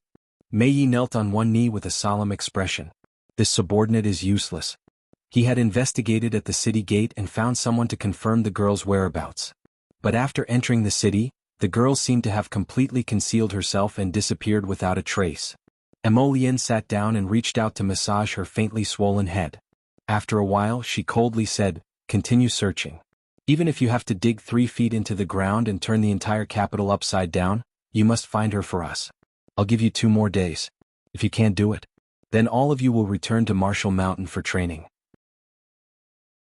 A drop of cold sweat slid down Mei Ye's forehead, and he hastily nodded. Yes. Chapter 524. His Highness the Crown Prince was becoming scarier and scarier, wanting them to return to Marshall Mountain for training at every turn. It was simply inhumane torture. The Crown Prince propped his forehead with one hand and closed his eyes, carefully thinking of where that child could go. He had already sent people to keep an eye on the Qiao estate in Guanlan City, but there was no sign of the little fellow returning these past few days. Guanlan City was the largest city in northern Mo, and even the entire north. In recent years, powerful first-level fortifications had been built on this foundation, and the surrounding land had more than doubled in size. Finding a little girl in such a large city was like finding a needle in a haystack. It was truly an extreme headache. Even if he sent more people, he knew that this would be an extremely arduous task in the short term. Your Highness, this subordinate will take his leave. Mei Yi half knelt there and lowered his head to count mushrooms for a long time, but he didn't hear His Highness telling him to withdraw. Thus, he could only summon up his courage and say this. He was really afraid that if he spoke, His Highness would be unhappy and incur His Highness's wrath. Emolian snapped out of her daze and nodded slightly at him. Only then did Mei Yi realize that His Highness the Crown Prince had been in a daze just now, and he didn't exist in his eyes at all. When Mei Yi stepped out of the door, he caught sight of an invitation that had been tossed onto the ground like trash. He muttered to himself, Qin Estate? What is it? Emolian looked at Mei Yi, who was standing at the door. Mei Yi coughed lightly. This subordinate just recalled that the Qin Estate was wantonly recruiting servant girls and manservants in the city a few days ago. It seemed to have attracted quite a few people. The Qin Estate has been in the limelight recently, and many women have volunteered to become servant girls for the 2 young masters in the estate. It's just a pity that the Qin Estate has conditions for recruiting servant girls. It seems that they want a batch with some martial arts and great strength. A few days ago? Emolian was meticulous and quick-witted. She seemed to have thought of something from Mei Ye's words. That's right, it was a few days ago. Mei Yi abruptly looked at the Crown Prince, a trace of suspicion flashing through his eyes. Could it be that after Miss entered the city, she? That couldn't be. Why would the little girl go to the Qin Estate to be a servant girl without rhyme or reason? Emolian's eyes darkened slightly, and a continuous whirlpool surged up in his eyes, swirling deeply. When Consort Zheng received the news, she threw a fit in Sephora Flower Palace. She had already received benefits from the Qin Estate, so if she agreed to it, she would definitely whisper into the old Great King's ears until he agreed to let the Crown Prince go to the Qin Estate. But now the Crown Prince had said that he wouldn't go, and that meant he wouldn't go. The Great King didn't insist and listened to the Crown Prince's words. He issued a decree to send the son of the Great King Mo Jiao to the Qin Manor to attend the birthday celebration. How was she supposed to show her face in front of the Qin Estate? How could the Great King's son compare to the Crown Prince? What would others think of Consort Zheng if she couldn't even accomplish such a small task? Her personal mama couldn't help but remind Gui Fei, the Great King values His Highness the Crown Prince very much. It's fine to mention this matter once, but if you mention it again, it will only make the Great King feel vexed. Does Your Highness still remember the incident that happened in the Imperial Garden a few years ago?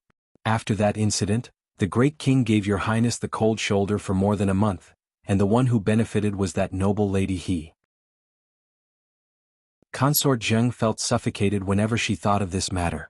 The Great King disliked her for blabbering and slandering the Crown Prince's birth, so that month, it was like she had been banished to the cold palace. He didn't even poke her Sephora flower palace with his toes. That slut, noble lady, he really benefited. She got pregnant with a bastard child and even gave birth to a son. Chapter 525.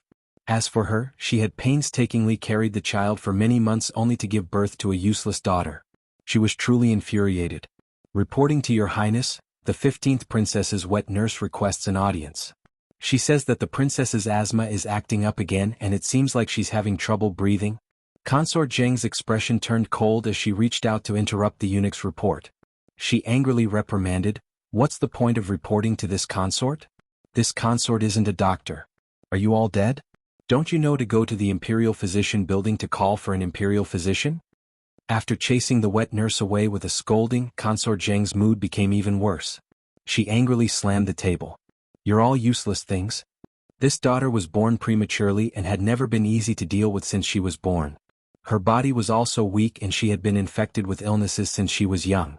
The great king had barely taken a glance at this daughter. In comparison, the 16th prince, that noble lady he had given birth to, was only half a year younger than little 15th, but he was very much liked by the great king. Consort Zheng felt even more uncomfortable with this comparison. The old maid sighed. She thought that the 15th princess was also quite pitiful. Although she was born noble, she wasn't liked by her parents. She even had asthma at such a young age. What a child with a hard life. "Your Highness, should we go see the 15th princess?" The old maid carefully asked Consort Zheng for her opinion. Consort Zheng's eyes narrowed and her lips curled as she said coldly, "It's not like this asthma is something that's only been going on for a day or two. Even the imperial physicians are helpless and say that this illness can only be treated normally. This consort has no way to treat it. It's not like she'll stop coughing and gasping if this consort goes to see her." The old maid was speechless. She nodded and retreated to the side without saying anything else. Not long after, news spread to Sephora Flower Palace that the great king had encountered a palace maid who had fainted from hunger on the way to court and rescued her. After washing her clean, he took a look and saw that the palace maid was in her late 20s. Her figure was voluptuous and her looks were excellent. Her appearance was very sweet, and even her voice was very charming. The king was very pleased on the spot, and he conferred her the title of noble lady. Noble Consort Zheng was stupefied on the spot when she heard this. Palace maid? Where did this palace maid come from to be so audacious? How dare she seduce the king in broad daylight in front of so many people? Consort Zheng might not be able to cover the sky with one hand, but at the very least she was able to deal with those little bitches who wanted to climb up the social ladder. Who would dare to do such a thing behind her back? She didn't believe that there was no one behind all of this. Now that the great king had a new beauty, he would definitely spend a few days playing with her and would definitely not come looking for her again. When Consort Zheng thought of this, she couldn't help but feel her heart ache. She felt that everything was going wrong. That night, a new piece of news came to Sephora Flower Palace, saying that the queen had specially mentioned it to the great king. She said that noble lady he had contributed greatly to the birth of the 16th prince for the great king. As the 16th prince grew up day by day, shouldn't noble lady his status be promoted? That would not lower 16's status. The great king felt that the queen was virtuous, so what she said was very reasonable. He praised her greatly and promoted noble lady his status to Jowie on the spot. From then on, Jowie he was the #1 person below the rank of concubine. It was said that she had angered the old concubines. Consort Zheng was so angry that she didn't even eat dinner. She cursed the queen in her heart for being meddlesome and felt that everyone was opposing her. So what if you gave birth to a brother? Who knows if you can raise him or not? Darling Qiao was completely unaware of the strange and turbulent situation in the royal capital. She felt that the two men from the Qin estate were very annoying. They came looking for her all day with nothing to do, so she didn't even have a chance to be alone.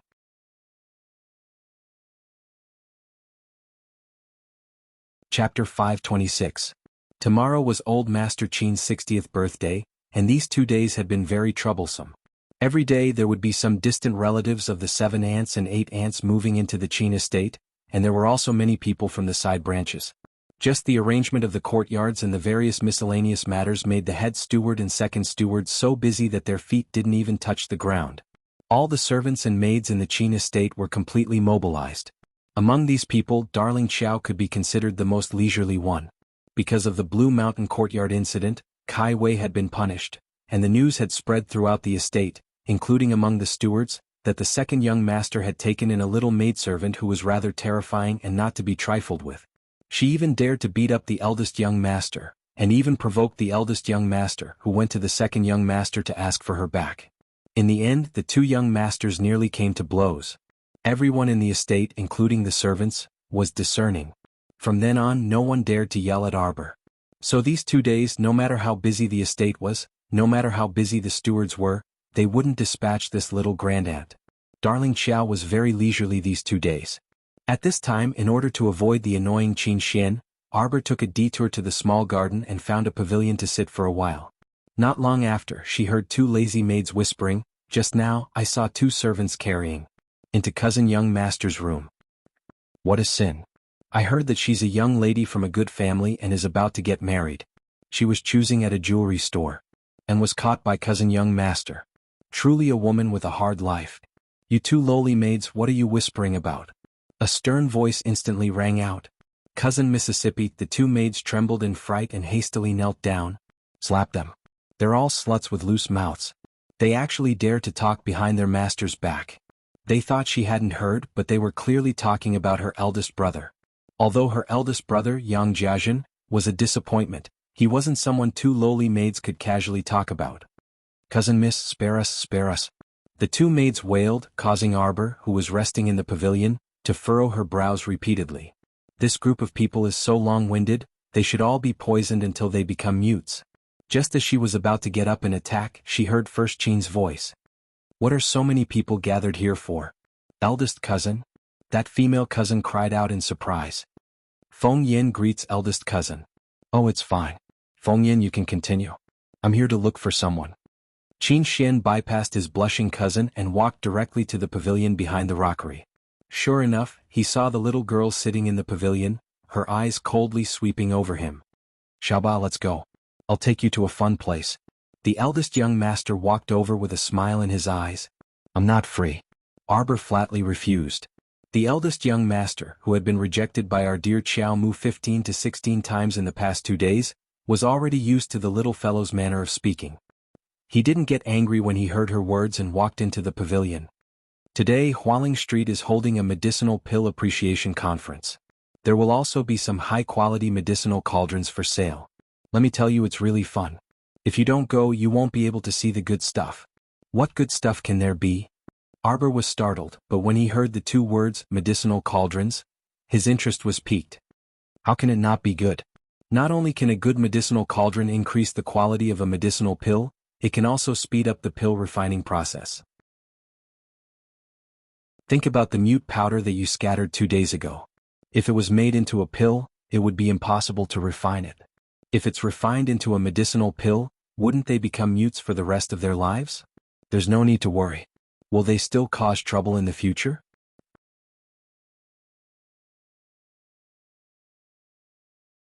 Chapter 527. The page boy accompanying the eldest young sir twitched his mouth and reflexively widened his eyes. He felt that the young sir's words didn't sound like anything good. Wasn't this leading the little Miss Crooked? However, the little stoic felt that eldest Qin's words were surprisingly reasonable. That's right, it was best to get things done once and for all. Otherwise it would be too troublesome. Every time the effects of the mute medicine wore off after 3 days, she would have to use it again the next time she encountered them nagging. She nodded and was about to speak when she heard an aloof voice abruptly interrupt. "No need to trouble eldest brother. I will accompany her to the treasure appreciation conference." Eldest Qin pursed his lips and swept a glance at the Omega Kotoku young sir who was strolling in. He said impatiently, "Why do you have to fight with me every time we do something? You're like a haunting ghost." "It's not that I want to fight with eldest brother over anything. It's that this Mu Xiaobao was originally one of my court's people, so I hope eldest brother won't meddle too much." Eldest Qin's expression instantly darkened. "Don't forget, I was the one who indicated that I wanted to recruit a few maidservants in the beginning. You're the one who interfered. It's only right and proper for me to take my people back now." "Who's your people?" Arbor and Omega Kotoku shouted in unison. Arbor even more rudely turned around and walked out of the pavilion. On the side, the second young sir completely ignored the cousin young Feng Yin, who was treated like an invisible person, had flames burning in her eyes. She was so angry that her entire body trembled. She suddenly shouted angrily, "Have you guys had enough?" The three people's gazes simultaneously turned to her, and Arbor also stopped. "You guys quarrel every day because of this little bitch. Today I'll punish this bitch for you guys in Aunt's place." Yang Fengyan was about to go crazy from jealousy. After saying this, she lashed her whip at Xiao Mu's small face. That day she made a detour to Crane Garden to see just how outstanding this bitch's beauty was. In the end, she was stopped outside by the outer courtyard's guards before she even entered, saying that the young sir was busy and didn't have time to entertain her. She was so angry that she almost died. She went back and vented her anger. For the past 2 days, she hadn't found a chance to see the slut that the two young masters were thinking about. When she saw her today, it was an average-looking girl with facial paralysis who didn't even have 1/10 of her own looks. She was truly angry, anxious and vexed. She really didn't understand what was so good about the little slut in front of her that the two young masters would fight over her like this. Arbor's eyes were filled with rage. Before Omega Kotoku could step forward to block the whip, he had already jumped in front of Yang Fengyan. With a crack sound, he broke her wrist that was holding the whip and snatched it away. He used his hand to whip Yang Fengyan's face twice. With 2 cracking sounds, Yang Fengyan fell to the ground. She covered her bloody face with her hands and screamed, "Ah, my face! You overestimate yourself." Arbor still wasn't appeased. He kicked her body and sent her flying. Her body flew in a perfect arc in the sky before falling into the small pond next to the rockery with a splash. Young Master Omega Kotoku, who had originally wanted to be the hero who saved the beauty, didn't have the opportunity to be the hero and silently withdrew his hand. Qin.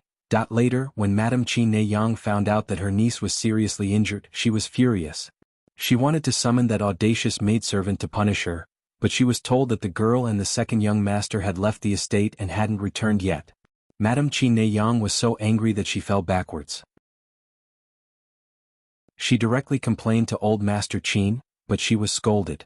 He told her to keep her niece and nephew in check and not smear the Qin estate's reputation all day long. Old Master Qin was vexed and conflicted over whether to invite the crown prince, so who had the time to care about this trivial matter?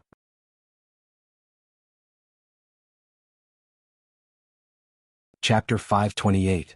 At this time the lanterns were lit and the night was waning. There was a sea of people in front of Wuruan Elixir House on Hualing Street. "Everyone, the Elixir Appreciation Conference will be held for 5 days in a row in Wuruan Elixir House. Everyone can participate.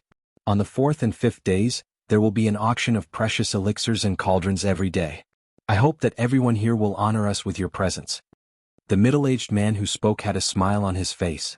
He should be the deacon of Wuruan Elixir House. No matter who you are or what your background is, as long as you think that you have a good elixir, you can take it out and share it with everyone. Many onlookers clapped and cheered. The onlookers followed their usual habits and went wherever there was excitement. In the next few days, Hualing Street would be completely bustling. Today was only the first day and there were already so many onlookers. In the future there would be more and more people every day. At this time, someone walked out of the crowd and came forward with a brown wooden box in his hand. "I want to appraise the treasure." 2 people in Wuruan Elixir House led him to a long table. That person arrogantly stepped forward and opened the lid of his wooden box. A faint medicinal fragrance immediately wafted out from within. Good elixir. Good. You can smell the medicinal fragrance as soon as you open it. It must be good stuff. People in the crowd kept cheering. Arbor looked at the source of the scattered voices. Seeing that those people were hiding in the crowd and were scattered far away, they were echoing one another. Their cheers were heard everywhere, causing a few onlookers who didn't know the situation to also cheer along. "It's just a level 5 mystic breakthrough elixir and it's so inferior. It can't even be considered a low-grade elixir. You're only capable of deceiving laymen if you insist on finding a few people to pull the wool over people's eyes." A female voice abruptly rang out from beside Xiao Mu. As soon as she opened her mouth, everyone nearby looked at her. Arbor took a closer look and saw a tall, old-fashioned woman in her early 20s. She looked to be in her early 20s and looked serious. The arrogant face of the man who was displaying the level 5 Shen breakthrough pill suddenly turned into the color of a pig's liver. His eyes stared in the direction of the old-fashioned woman. "Who are you? You make it sound so clear and logical. What do you know?" "What do I know?" The old-fashioned woman sneered. "Look at the profound breaking pill in your hand. Let's call it the profound breaking pill for the time being." Firstly, its appearance wasn't round enough. It was obvious that it couldn't even reach the standard of an elementary pill. Secondly, low-grade medicinal pills must have orange pill veins. Look at this level 5 mystic breakthrough pill that doesn't have any pill veins and doesn't have a strong pill fragrance. If it's not fooling people, then what is it? Arbor's eyes lit up when he heard that. He couldn't help but ask, "Sister, there's a faint purple color on the pill. What grade is it?" The woman turned her head and looked at her in surprise. She nodded politely at her and said, "If it has purple pill veins, it must be a high-grade pill. It's rare in the entire Guanlon city." Then, for example, what grade is a longevity pill with purple veins made from longevity flowers? Our dear Xiao Mu felt that it was necessary for her to explain. Longevity flowers are considered a mid-grade medicinal ingredient. Pills with purple veins made from them are usually called mid-grade high-grade pills. Young Master Omega Kotoku, who was standing beside Arbor, said lightly. Chapter 529. Upon hearing Omega Kotoku's words, the young lady with the old-fashioned and solemn face immediately nodded approvingly. This young master is right. The man holding the wooden box in front of the long table couldn't help but glare angrily when he saw the three of them chatting happily. He interrupted and scolded, "Nonsense. You think you're invincible just because you said so? If you have the ability, take out a higher-grade mystic breakthrough pill and compete with me." The old-fashioned girl sneered, "Compete with this lousy pill of yours? You're degrading yourself for no reason." At this time, the middle-aged manager of Wuruan Pill House impatiently waved his hand and said, "Enough. You'd better leave." Just as that girl said, this level 5 mystic breakthrough pill doesn't even have the grade of a pill. It can be seen that there are many impurities in it. The probability of an ordinary mystic cultivator advancing after taking it is estimated to be only 1 in 10. Moreover, with such a gradeless and ugly appearance, I'm afraid that there will be a series of side effects after taking it. When the man saw that the mystic breakthrough pill he provided was criticized as worthless, his face couldn't help but flush red. He pushed through the crowd and left amidst the waves of ridicule. Since he's here to appraise a pill, why did he get a few people to mingle in the crowd? Arbor asked in confusion. The old-fashioned and solemn young lady glanced at her and kindly explained, "After the appraisal of this pill, it can be placed in Wuruan Pill House and be auctioned on the 4th or 5th day. It's just that that person thinks everyone is a fool. There are many experts in Wuruan Pill House. It's impossible for him to get away with it. This girl is from the Pill Union, right? Nice to meet you." The middle-aged manager of Wuruan Pill House cupped his hands with a smile at the old-fashioned girl. The girl pursed her lips and nodded at the manager. She didn't say anything else. The following pill appraisal went very smoothly, and no one dared to make a fool of themselves again. Until the end of the day, Arbor hadn't seen a single high-grade pill. One of them took out a middle-grade longevity pill with blue veins. Someone immediately called out a price to buy it. After a round of bidding, the price had reached 5 middle-grade profound stones.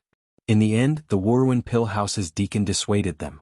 He only said that the pill would be placed in the pill house first, and that the auction would only start on the 4th or 5th day. Everyone rubbed their palms together, and many pairs of eyes stared at the middle-grade longevity pill. Arbor thought that longevity pills were quite popular. Previously, Tong Tong had only made a dozen or so longevity pills and filled a small bottle. Moreover, she didn't lack profound stones, so she didn't bother to sell longevity pills. By the time everyone left, it was already late at night. Arbor followed the second young master back to the Qin estate and saw a large formation at the entrance. There were 2 neat rows of servants holding long sticks in their hands. This was waiting for the rabbit to appear by a tree stump, waiting for him here. Madame Qin and Yang's face was dark, and she was surrounded by a group of servants. She waited until late at night to return from Arbor. Naturally, her expression was not good. She pointed a finger. "Take them." The servants rushed forward like wolves and tigers. "Let's see who dares to act recklessly." Young Master Omega Kotoku coldly shouted, intimidating those vicious servants on the spot. The second young master wasn't someone to be trifled with. In the end, this family was still surnamed Qin. Although the second madam was in charge of the household, the 2 young masters' words still carried weight in front of the master. Madame Qin and Yang's face was overcast, and she looked coldly at Arbor. This lowly girl beat up Miss Biao until her face was disfigured and her hand was broken. Is second young master going to disregard the family rules and protect her? Chapter 530. Only the heavens knew how much her heart ached when she saw Yang Fingyan's face with 2 whip scars. That lowly girl didn't know how to control her strength, and Fingyan's face was scraped so deep that her bones could be seen. It could be seen how ruthless that little bitch was. Although she couldn't get anything good out of the master's side, Madame Qinyang still couldn't hold back her anger. Thus, after thinking it over, she still gathered a group of servants to wait for them at the door. They were determined to capture that bitch and bring her back to be whipped 1,000 times before selling her off. Yang Fengyan was insolent and spoke rudely in front of this young master. I was the one who ordered people to beat her. Does Madame also want to beat and kill me? Omega Kotoku's cold voice fell into Madame Qin and Yang's ears, causing her heart to tremble for no reason. Madame Qin and Yang laughed awkwardly. Second young master really knows how to joke. This madam has already inquired about this matter. It's all because that lowly servant refused to submit to cousin Mrs. Discipline. She actually dared to hurt people. Madame Qin and Yang pointed in the direction of Arbor. In the end, she clearly saw the latter roll his eyes at her. Was the heavens really going to be turned upside down? I'm sleepy. Couldn't she go back to rest and sleep properly? It was so late at night and there was no end to it. How troublesome. Arbor kicked the snow under his feet with an impatient expression. Young Master Omega Kotoku also became impatient. Alright, if you have any dissatisfaction you can talk to father. Everyone move aside. The 2 rows of servants didn't dare to block the second young master from entering and all retreated to the back. Madame Qin and Yang was so angry that her chest heaved up and down, and her face turned dark red. Second young master, are you determined to stand in front of me and stand up for this lowly servant? Omega Kotoku coldly glanced at Madame Qin and Yang. I want to save your lives. Tomorrow is father's birthday. If you die here today, who will have the patience to entertain those madams and noble ladies tomorrow? Omega Kotoku's words made Madame Qin and Yang feel a chill down her spine. Her entire body trembled and she was so angry that her chest puffed up. Her eyes immediately exploded with rage. Is that so? Since that's the case, I want to see if second young master will really draw his sword against his stepmother for this lowly servant if I insist on killing her today. Madame Qin and Yang pointed in the direction of Arbor. She was so angry that her red eyes bulged. Hold down this lowly servant for me. Beat her to death. The servants were sandwiched between the madam and the second young master and were in a dilemma. Hearing this, they could only brace themselves and go forward to capture Arbor. Xiao Mu's small stoic face instantly turned several degrees colder. Without waiting for a servant's hand to touch her, she ruthlessly kicked that person in the stomach, sending him flying in the direction where the second madam was standing. Madame Qin and Madame Yang didn't expect that the little guy would be so ruthless. She was hit by the servant who flew over. With a bang, both of them smashed into the protruding doorsill. With a crisp crack, Madame Qin and Madame Yang's waist bones immediately cracked. She immediately let out a miserable howl and fainted. When first Qin rushed over after hearing the news, he saw a group of servants surrounding a stoic-faced little girl with horrified expressions. They were ill at ease and didn't know what to do. What are you all crowding around here for? First Qin irritably roared, do you have nothing better to do in the middle of the night? What are you all blocking the door for? Eldest young master. This maidservant by second young master's side knocked Madame unconscious. First Qin looked at Omega Kotoku and saw that the latter was expressionless.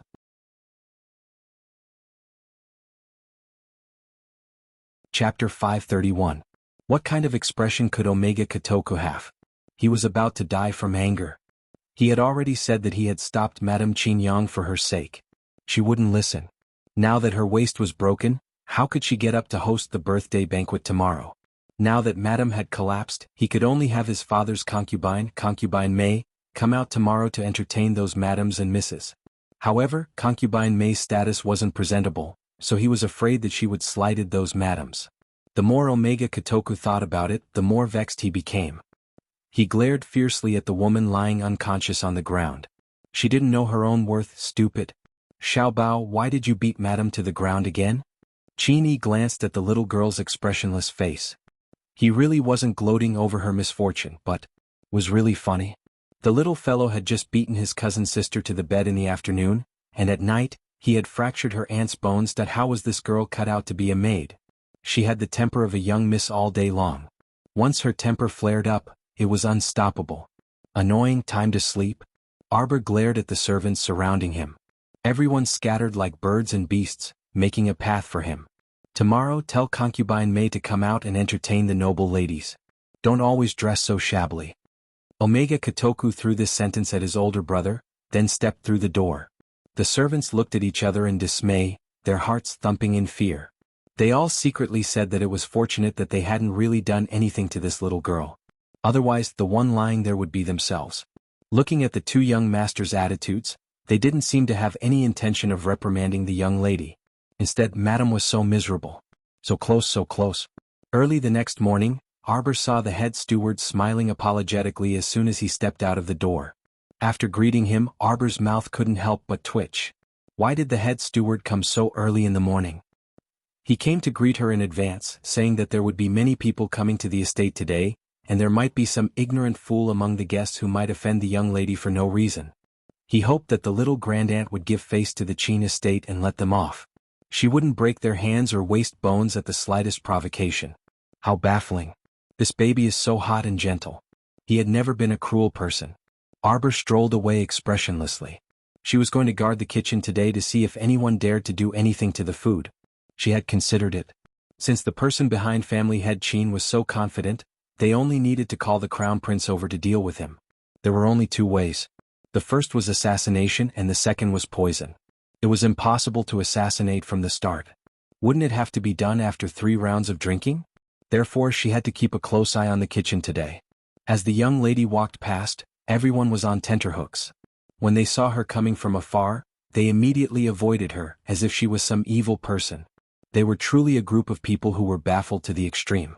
I've always been easy to talk to. What made you think that I'm a violent and scary person who would beat people up for no reason? Preposterous. Darling Qiao angrily turned a corner and saw a plump figure carrying 7 to 8 potted plants of various sizes quickly walking towards her.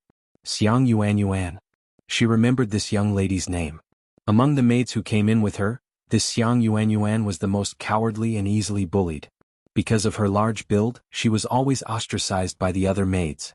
However, Darling Qiao quite liked this young lady who had a carefree personality.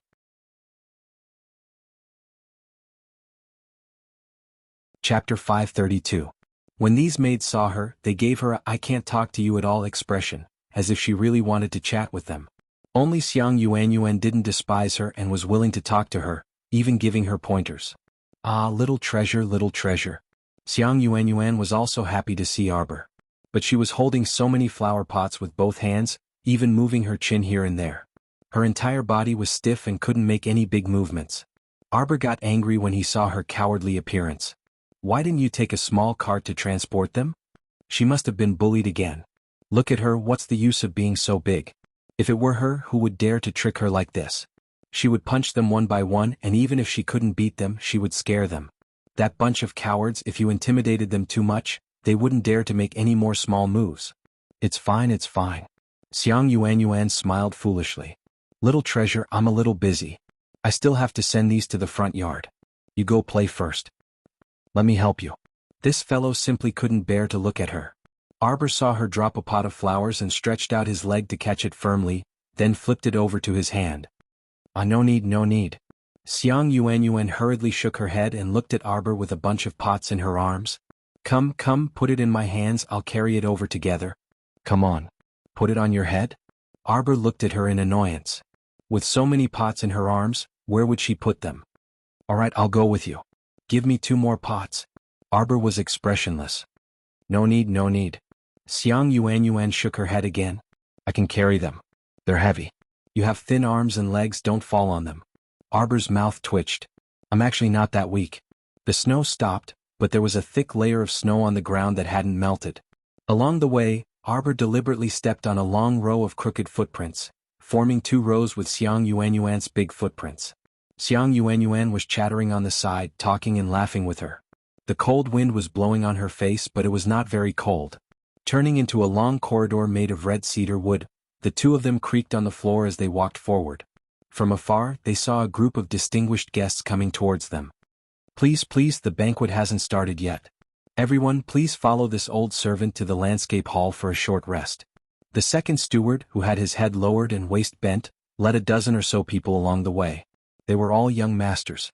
The young ladies and madams had all been taken by concubine Mei to the snow pavilion to admire the plum blossoms. The second steward had long seen Mu Xiaobao, this little grandaunt, and secretly cupped his hands in greeting with a fawning expression. Xiao Mu wasn't someone who liked to stir up trouble, so she and Xiang Yuanyuan both moved to the side of the corridor to make way. The corridor itself was not spacious, but it was more than enough for two people to pass through. It was just that the area Xiang Yuanyuan occupied was a little big dot when one of the young masters with oily hair and powdered face passed through. His elbow accidentally touched Xiang Yuanyuan's stomach. Xiang Yuanyuan immediately sucked in a breath, sucked in her stomach and shrank back. That noble young master, however, retracted his hand in disdain.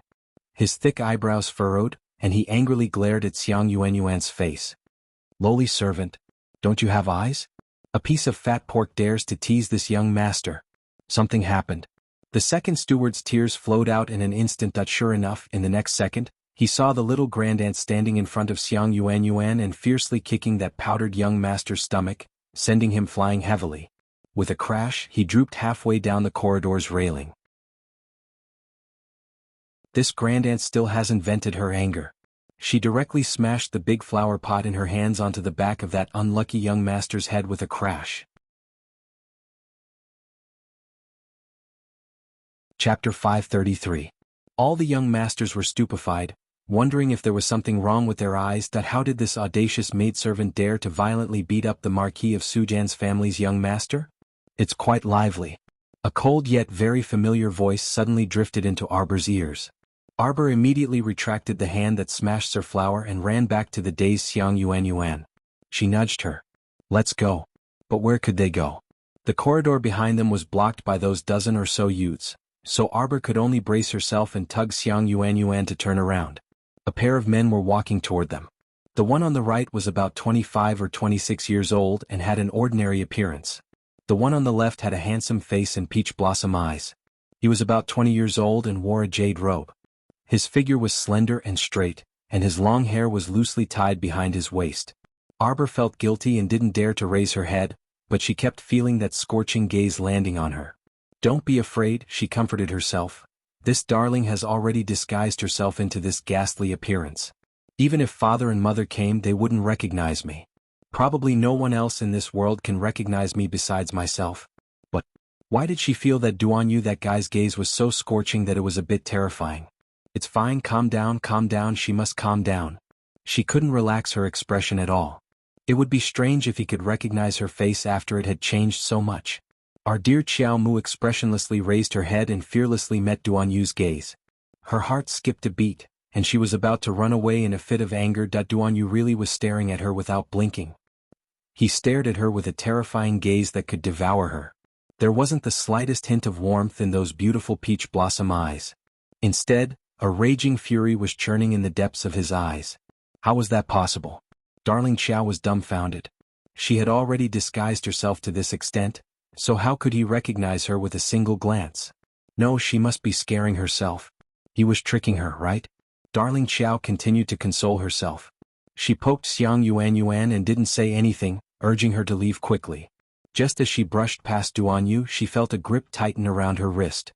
He had actually abruptly grabbed her wrist. You're very good. Duanyu felt that the instant he saw this little stoic, he couldn't control his belly full of fire. He had been looking for her all over the world like a fool that he couldn't eat or sleep well, and he was deeply worried for more than 2 years. However, he didn't expect this girl to be in Jingdo, right under his nose. Arbor was scared to death. She belatedly realized that Duanyu really did see through her identity. One glance? How could this be? Her disguise was so perfect. The second manager ran over in tears and stopped Duanyu, apologizing profusely. Sorry, young Master Duan. Sorry to disturb you. This old servant will take you there now. Arbor saw that the second steward was blocking him and took the opportunity to run away. He heard the second steward roaring angrily behind him, Stop right there. Run. Let's see where you can run to. Arbor ran out of the long red cedar corridor and saw Situ-E walking over after turning a corner. Situ-E was taken aback. He opened his mouth and greeted her, Little junior sister? Arbor was completely stupefied. She ran all the way to the garden and kept looking at herself in the pond. What was going on? Even Situ-E could recognize her at a glance? What exactly went wrong with her perfect disguise? On the other end, Situ-E was dumbstruck. Just now, he actually saw little junior sister who had disappeared for more than 2 years. Were his eyes playing tricks on him? Hurry, hurry, hurry, hurry and report to the Lord that the Crown Prince's carriage is about to reach the main entrance. An excited servant shouted all the way. The Qin family patriarch, who was frowning and didn't know how to report to his superiors, abruptly jumped up from his stool when he heard this, and his eyes flickered. Hurry, call the two young sirs and follow me to the main entrance to welcome him. Didn't they say that they weren't coming? They had already received definite news from Consort Zheng that the Crown Prince wouldn't be coming, and they had already welcomed His Highness the eldest prince, Mo Jiao. Who would have thought that His Highness the Crown Prince was truly an unpredictable person?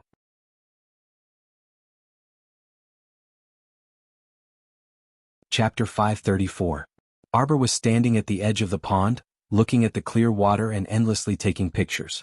Her small face was full of confusion. She heard some messy footsteps. Turning her head, she saw several servant girls rushing over from the stone path. Hurry, hurry! Family head has ordered for everyone to gather at the main entrance. His Highness the Crown Prince's carriage is already at the entrance. Ah! The servant girls' voices rose and fell in unison. They had long heard that His Highness the Crown Prince was a peerlessly handsome man who didn't lose to eldest young master or second young master. They were so excited. His Highness the Crown Prince rarely showed his face. Was he going to come to the Qin estate today? Hurry and help me take a look. See if my makeup is smudged. Heavens, if I had known earlier, I would have worn that begonia hairpin today. The little fellow threw the women's chattering to the back of her mind. Arbor didn't have time to think carefully and abruptly ran towards the kitchen. That fool, why did he really come? Someone else wants to deal with you, idiot. You're a high and mighty crown prince. Why are you blindly joining in the fun? Don't you know that there is no good banquet, no good meeting? The little fellow ran to the kitchen's back door in one breath. With a light leap, she was already on the kitchen's roof beam. Squatting there, she propped up her chin and carefully observed for a while. The kitchen was in full swing at this moment. All kinds of ingredients were being pushed in on small carts like flowing water. They were being washed, cut, boiled, and stir-fried. It was very lively. The head steward who controlled the entire kitchen was currently yelling back and forth, "Hurry, hurry! Why are your hands and feet so slow? I told you to hurry up and wash. It's about to be cooked. The guests are all in their places. The banquet is about to start. Everyone hurry up. Hurry, hurry, hurry." Arbor squatted on the beam and impatiently pursed her lips. On second thought, if this banquet was messed up and the atmosphere was foul, wouldn't a certain person run back to the palace in a fit of anger? Our dear Xiao Mu blinked, and her gaze fell on the dishes that were lined up and ready to be served. A talisman suddenly floated out of his fingertips. The little guy silently opened the talisman, and his figure suddenly disappeared from the beam.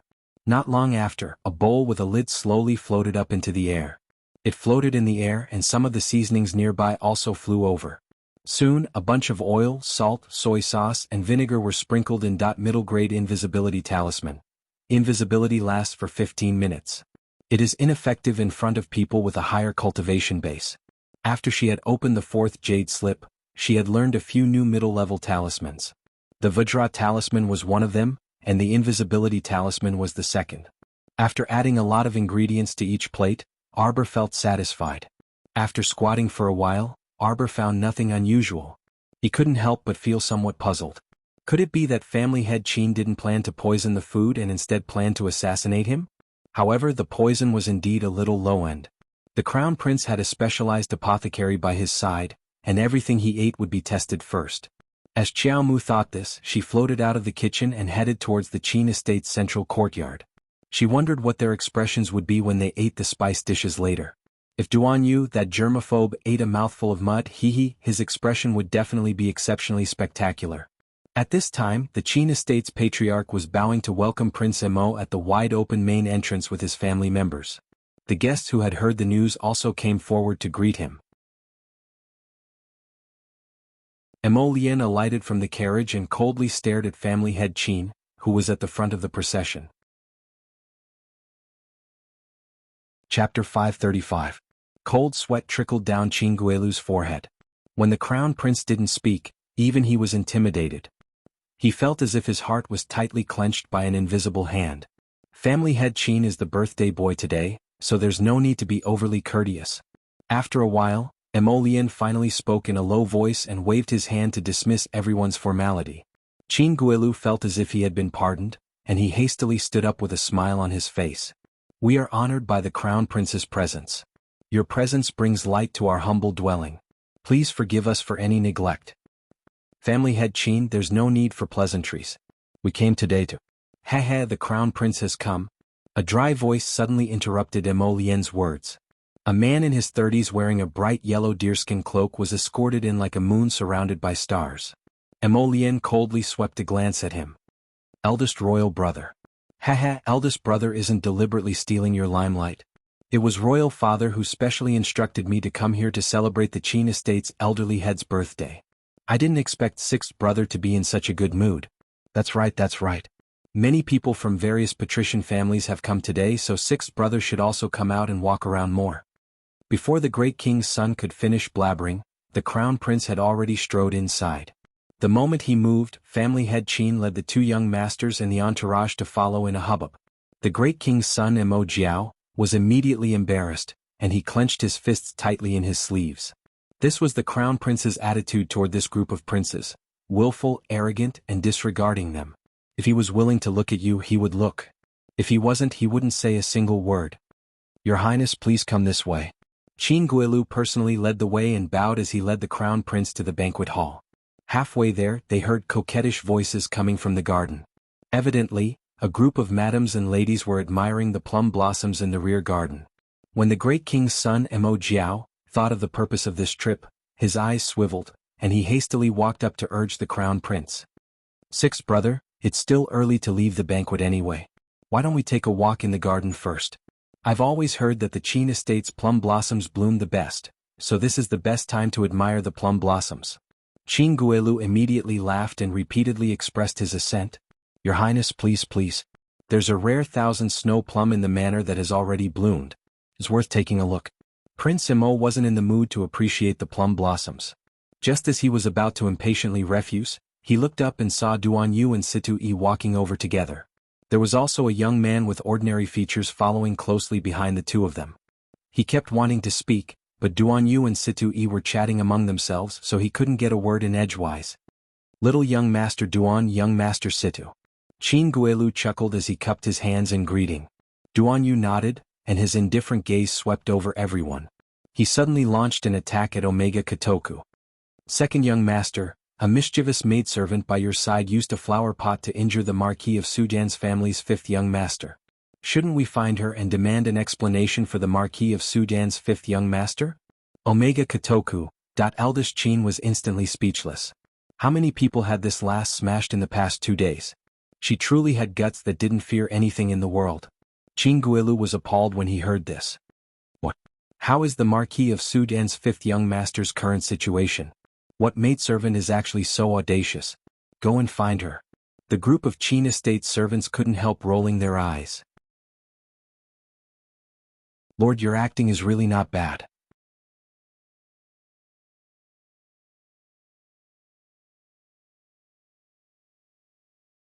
Chapter 536. Didn't you already know who it was? Other than that person who beat Miss Biao and Madame until they were bedridden, who else could be so daring? Omega Kotoku curtsied indifferently to Duan Yu.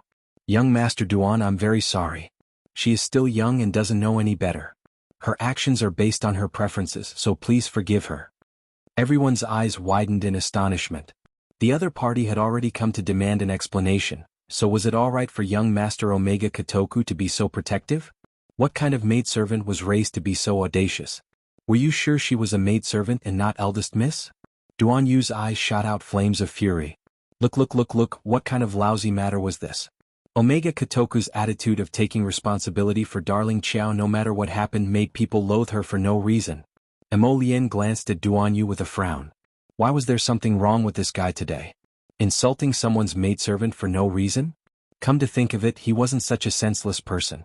At this time, a commotion broke out in the garden. A maidservant came to report that Miss Chanshan of the Talisman patrician family and Su Mingzhu, the third miss of the Marquis of Placation's estate, got into a fight in the rear garden, and the servants from both sides couldn't restrain the two misses. Everyone looked at each other, bewildered. Qin Guilu only felt his head throbbing. The birthday banquet hadn't even started yet, so what kind of trouble was this? He recognized this maidservant as Concubine May's personal maidservant.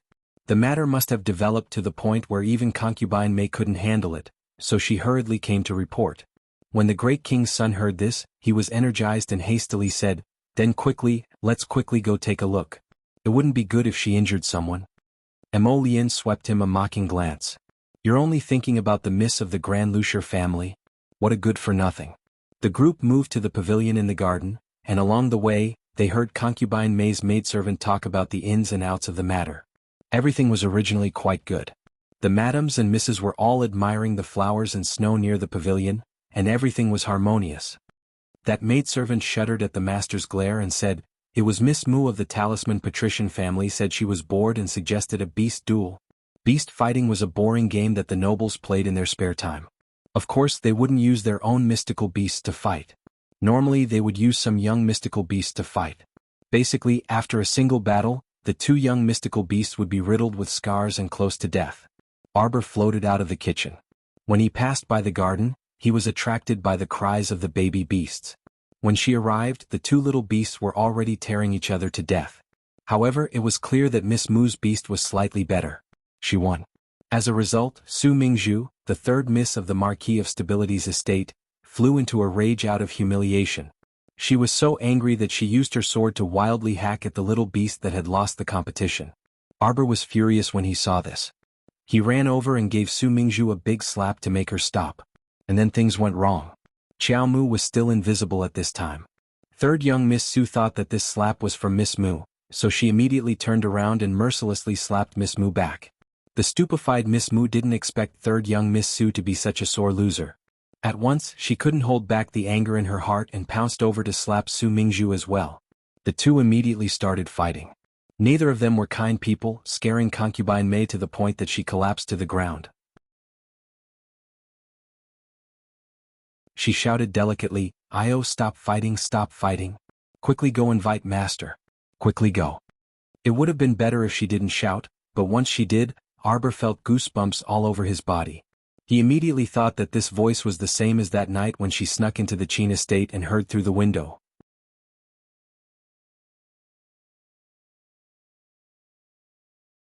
Chapter 537. Concubine May was paralyzed on the ground in fright. All the official madams looked down on her, and none of them were willing to help her. Originally, the madams were already very displeased that the Qin estate sent a concubine to entertain them when they were visiting the estate for the Qin estate's birthday banquet. Now that they saw Concubine May acting like a coquettish concubine who couldn't be shown in public, they felt like they had eaten a fly and looked down on her even more. Madame Mu sat there motionlessly with a smile and didn't stop her daughter. In any case, her daughter wouldn't suffer a loss. That Su Mingzhu simply wasn't her Chanchan's match. Her eyes contained a layer of frost as she coldly gazed at the third miss of the Marquis of Placation's estate. A mere miss of a declining Marquis's estate dared to attack her daughter. She deserved to be taught a lesson.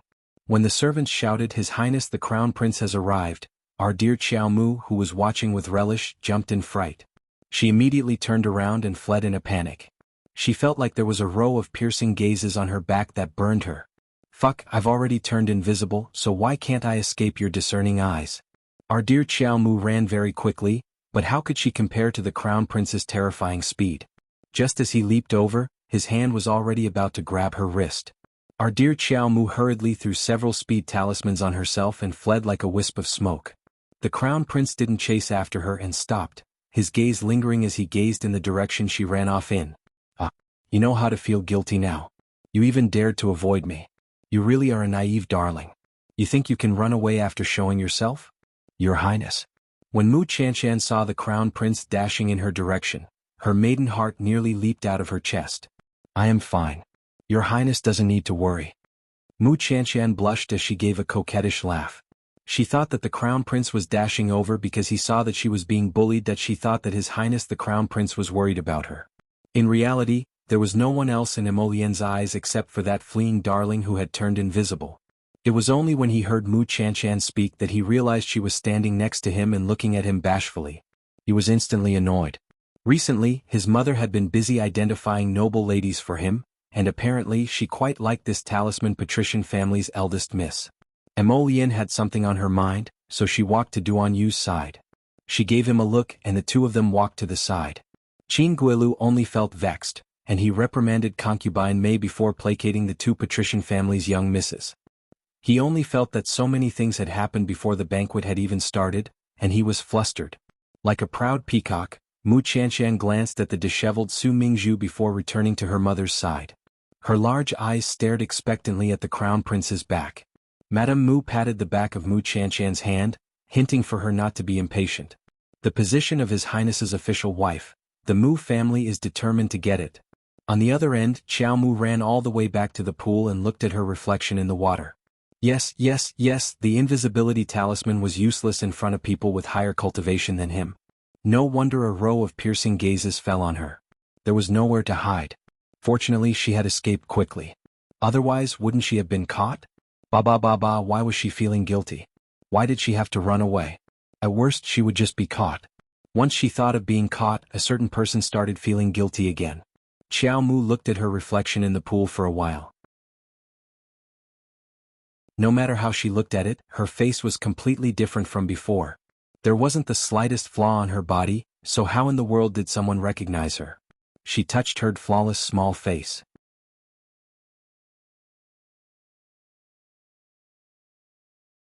Chapter 538. After the banquet started, the atmosphere was still peculiar. The crown prince was silent, so no one dared to casually speak loudly. Qin Guilu coughed in mock embarrassment and respectfully reminded, "Your Highness?" The crown prince looked up and nodded at the 2 rows of guests below. Today is family head Qin's birthday, so there's no need to be reserved. Let's eat. It was only then that everyone picked up their chopsticks with relaxed expressions and casually tasted the food. Afterwards, poo. Cough.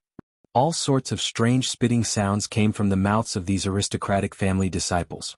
Everyone speechlessly looked at the dumbfounded Qin Guilu and saw that his face had turned green after tasting a mouthful of food. They didn't know whether to spit or not. This mouthful was so splendid. It felt like a seasoning bottle had been knocked over, and there were all sorts of exotic flavors.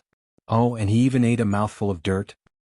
Duan Yu face-palmed, his shoulders shaking from laughter.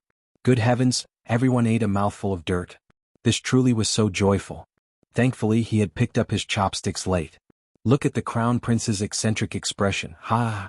Serves you right. You're out of luck. It's all your fault for spoiling you, so you deserve to eat dirt. Thinking back to the invisible figure he saw in the garden just now, it was easy to figure out who had done this good deed. Qin Guilu immediately turned pale with fright and knelt before the crown prince. He didn't even dare to raise his head or look at the crown prince's eccentric expression.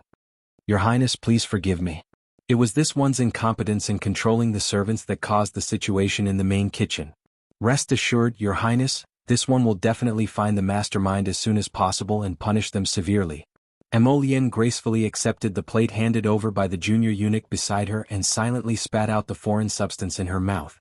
She waved her hand at Qin Guilu and said, "Rise, it has nothing to do with you." Qin Guilu immediately felt as if he had been pardoned, and he stood up while wiping the sweat from his forehead, thanking her profusely. "Where's old fifth of the Marquis of Sudan's estate?" the crown prince suddenly asked. His gaze met Duan Yu's for a moment before looking away. The Marquis of Sujan's estate's 5th young master, whose head was wrapped in bandages and who looked extremely miserable, was immediately dragged over. The 5th young master's face was full of confusion. He did not understand what was going on.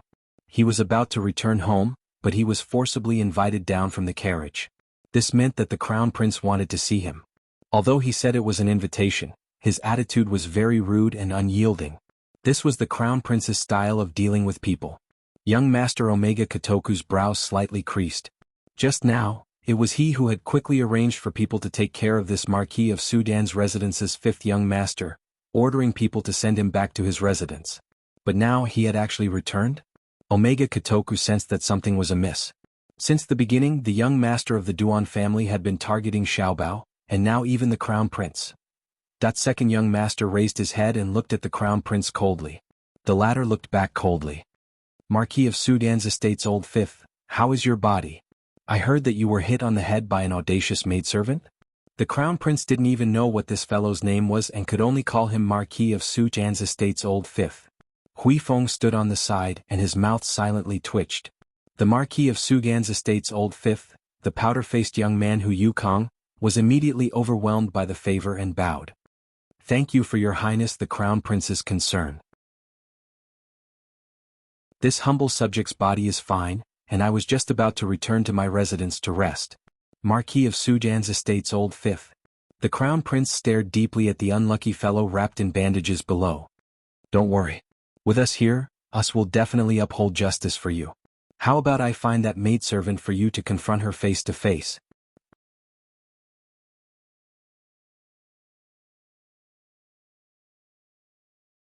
Little junior sister, it's really you? Situe was the first to jump up and stared at her in disbelief. He still thought that he was dreaming. Who are you? Arbor turned around expressionlessly. When this low voice came out of her mouth, Situe was really stunned. Because Xiao Mu's voice had also been processed with medicine, the moment she spoke, her voice was a bit lower than her usual crisp and soft voice, and it was very deep and insidious that seeing him stunned, Arbor couldn't help but feel secretly happy. See, I knew it was a bluff. She didn't recognize me at all. Her flawless disguise technique, how could there be a mistake? There's a lot of content here, so don't be anxious.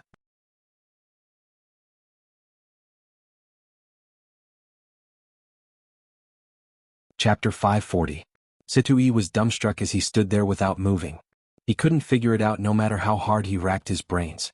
Why was this voice different from his little stoic junior sister's? But looking at this face, there was no doubt that this was his expressionless junior sister, right? There wouldn't be a second Sundra little stoic like her in this world. The crown prince's gaze didn't move from the little fellow's body, and the corners of his mouth curled faintly. Darling, you want to ascend to the heavens, right? You disguised your appearance and even changed your voice. Ah, so impressive. Did you think no one would recognize you by doing this?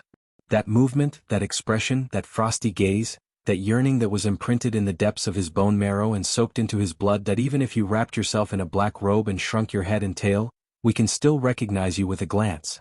We absolutely won't forget. Our dear Xiao Mu sneaked a peek at the crown prince's expression and discovered that guy was propping up his chin with one hand. Light flickered in his slightly upturned phoenix eyes as he stared unblinkingly at her. The little stoic reflexively extended two fingers and stealthily gestured in the direction of his line of sight. She discovered that his line of sight was in a straight line, and he was staring at her. The little fellow guiltily tugged at the strands of hair that floated in front of her eyes. She couldn't figure it out. My disguise and voice are such perfect moves. What exactly is the situation? I really want to ask them, where in the world did you recognize me? Next time she definitely had to pay attention to this aspect. This way her disguise would be flawless. Cough.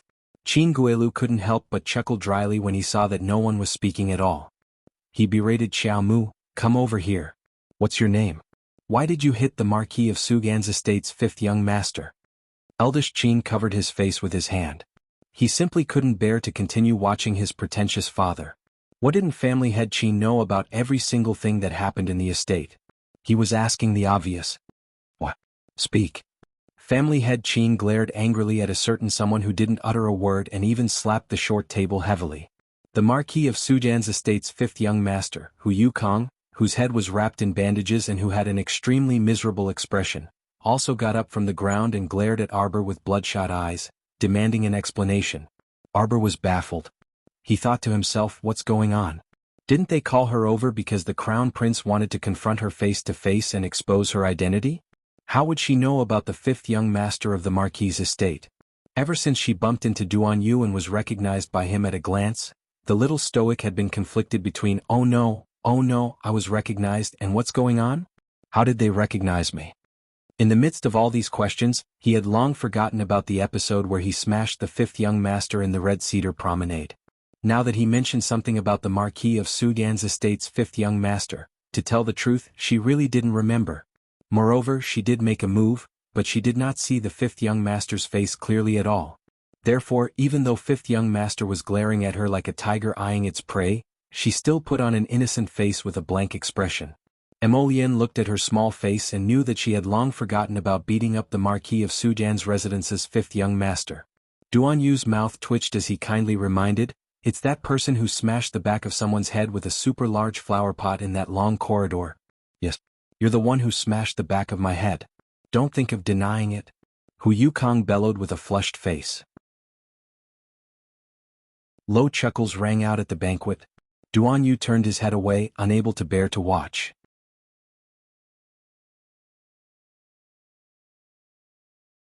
Chapter 541. When he told her about the flower pot in the long corridor, Arbor immediately remembered. So it's you, this coward?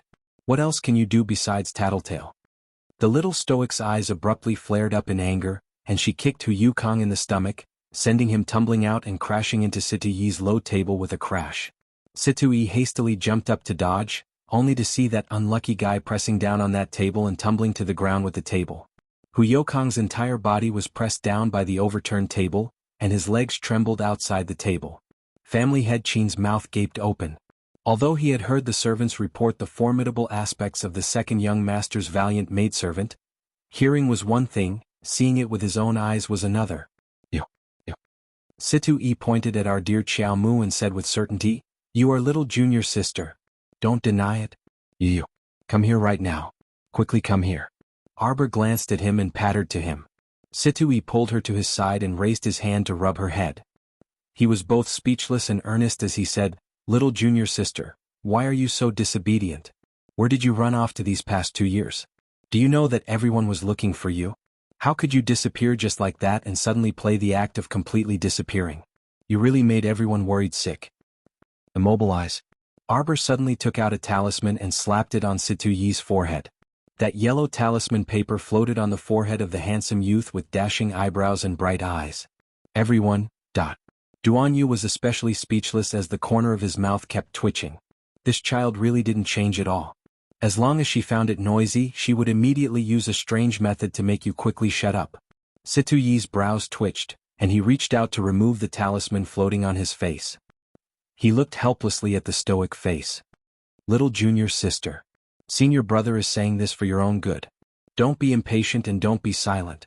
Only by talking can we know what happened in the past 2 years. Senior brother Situ, your cultivation base has risen again." Arbor sighed and looked regretfully at Situ Yi. Her cultivation had also soared once, but she still couldn't stop him. Prince Emo watched Darling Qiao from afar. Although he didn't say anything, his grip on the wine glass tightened subconsciously. When the little fellow's relationship with Situ Yi was already this good? By calling him senior brother Situ, he was admitting his identity. When facing him, the little thing who had been expressionless and trying its best to distance itself from him, had actually so readily acknowledged Situ Yi. The anger in Prince Mo's heart was surging, with nowhere to go. Duan Yu's expression was also unsightly as he stared at Situ Yi from head to toe. He didn't think this guy was better looking than him?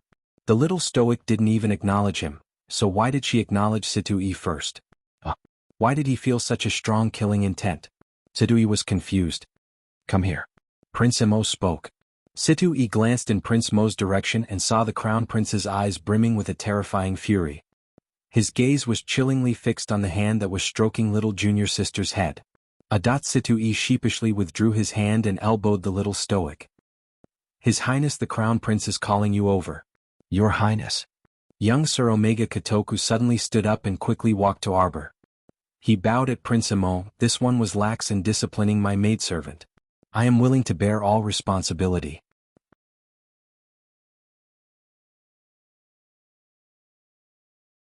Chapter 542. Monstrous fury surfaced in Prince Mo's eyes. Bang! The wine cup in his hand turned into fine powder and flew away with the wind. Bear responsibility? Where did this scoundrel come from? Pretending to be a protector, he actually wanted to bear all the responsibility for his baby? Then what about him? What did he Emolien count as? The Crown Prince was enraged. Qin Guilu's eyebrows twitched, and he suppressed some anxiety in his heart. That person said that as long as the Crown Prince arrived, he could immediately take action. Why was there no sign of him taking action yet? Judging from the Crown Prince's towering rage, he probably wouldn't be able to stay in the Qin estate for long. Come, hurry and change His Highness the Crown Prince's wine cup. Young Master Omega Kotoku calmly instructed, his cold gaze sweeping over his subordinates. Sensing that the atmosphere was completely off, his subordinates scrambled to get wine cups. No need for such trouble. Prince Mo abruptly stood up and walked down the steps, approaching Arbor. What to do? He seemed to be very, very angry. Our dear Qiao Mu was inexplicably flustered and vexed. She looked at her 2 little fingers in a daze, and her small head unconsciously drooped down. She had grown fat from eating her words in these 2 years. He had reason to be angry. She said that she would return to the capital to see him.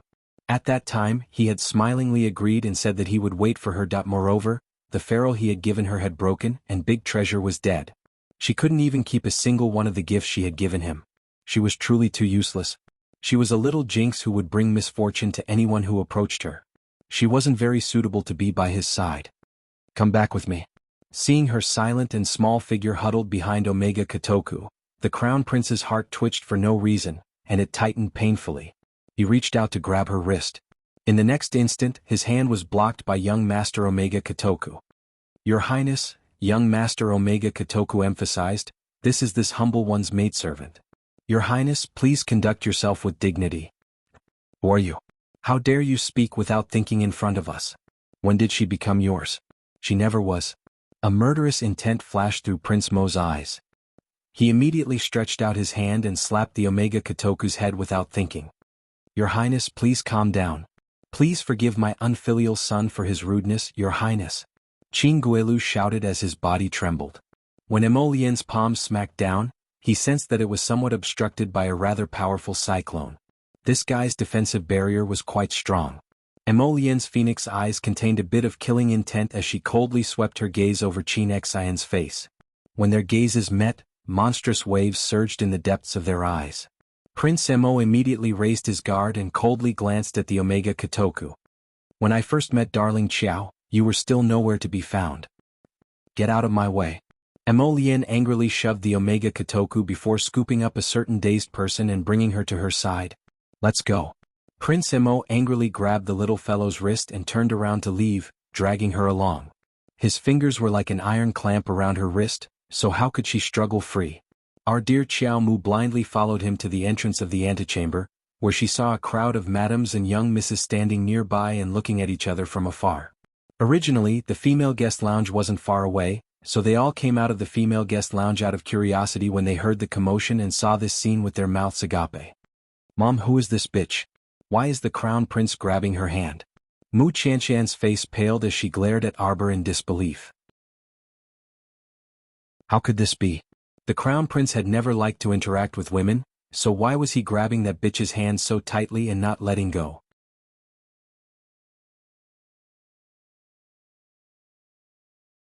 Chapter 543. All the female guests were currently peeping at the Crown Prince's entourage and whispering to each other when they suddenly heard a blood-curdling scream. Help! Help! A young man's trembling voice approached from afar. Ow! A terrifying roar deafeningly traveled in from outside the reception pavilion for female guests, scaring all the madams and young misses into retreating to the sides. The reception pavilion's door was smashed to the ground with a boom. A young man in disheveled clothes rolled in and fell at the feet of a madam. He didn't care about anything else and wanted to hug the other madam's leg. Help! Help! Help! That madam was so frightened by this impetuous little bastard that she continuously retreated, her eyes filled with rage from embarrassment. When Arbor heard this person's voice, her two small brows twitched slightly. Although this person was extremely frightened at this moment, she could still recognize from this voice that this person was the man who had secretly eaten with concubine Mei in the middle of the night. Ah, young master cousin, some of the maidservants exclaimed. Only then did Arbor understand that this disheveled young man with a flat nose and a round face was Madame Qin Ne Yang's treasured nephew, Yang Zhezhen, who was stained with misdeeds. What was laughable was that he impatiently sought out his uncle's concubine to secretly eat and even kept his aunt in the dark. It was truly so disgusting that it made people want to vomit. Oh? Another half-naked woman with disheveled hair pounced in from the door. However, she couldn't be called a woman anymore. Her skin had already been replaced by pieces of black, rotting flesh. Her four limbs crawled on the ground at an extremely fast speed, and she entered the reception pavilion in the blink of an eye. Black vortexes flickered in her eyes, and her lifeless eyes stared fixedly at her target, Yang Zhezhen. Grinding her sharp teeth, she opened her mouth slightly to reveal the signature product of a zombie fangs. Oh my god! Why is it a zombie? The hall was filled with chaotic screams, and the ordinary madams and young misses were truly so shocked that they turned pale and screamed continuously. Don't be nervous, everyone, don't be nervous. Calm down and don't run around recklessly. Don't come into contact with this zombie. Qin Guelu was simply about to cry from anger. What the fuck was going on? Why were there so many things happening at his 60th birthday banquet out of the blue? Who could stand up and tell him why there was a zombie in his house? Now that the entire Guanlan city was under martial law day and night, not to mention zombies, even a mosquito wouldn't be allowed into the city. If news of a corpse puppet appearing in the Qin estate were to leak out, it was unknown how many people would be concerned about it. Perhaps the entire Qin estate would be implicated. Could it be that this was the plan that the Lord had in mind? Letting a zombie in to wantonly attack Crown Prince Imo? Would it work? He didn't look reliable at all. Uncle, save me. Uncle, save me. Yang Jiajin was only wearing half of his pants, and half of his foot was broken, as if he had been viciously bitten by a zombie. Yang Jiajin was about to go crazy. He wailed bitterly, and his clothes were disheveled as he crawled toward Qin Guilu, causing the unmarried maidens to spit several times in embarrassment and cover their eyes with their hands. He's been bitten? A few of the young masters cried out in horror. Quick, isolate him, don't let him come over. Uncle, save me. Uncle, uncle. Where are you, Aunt? Save me. Save me. Roar. That zombie suddenly attacked and pounced on Yang Jiajin's back.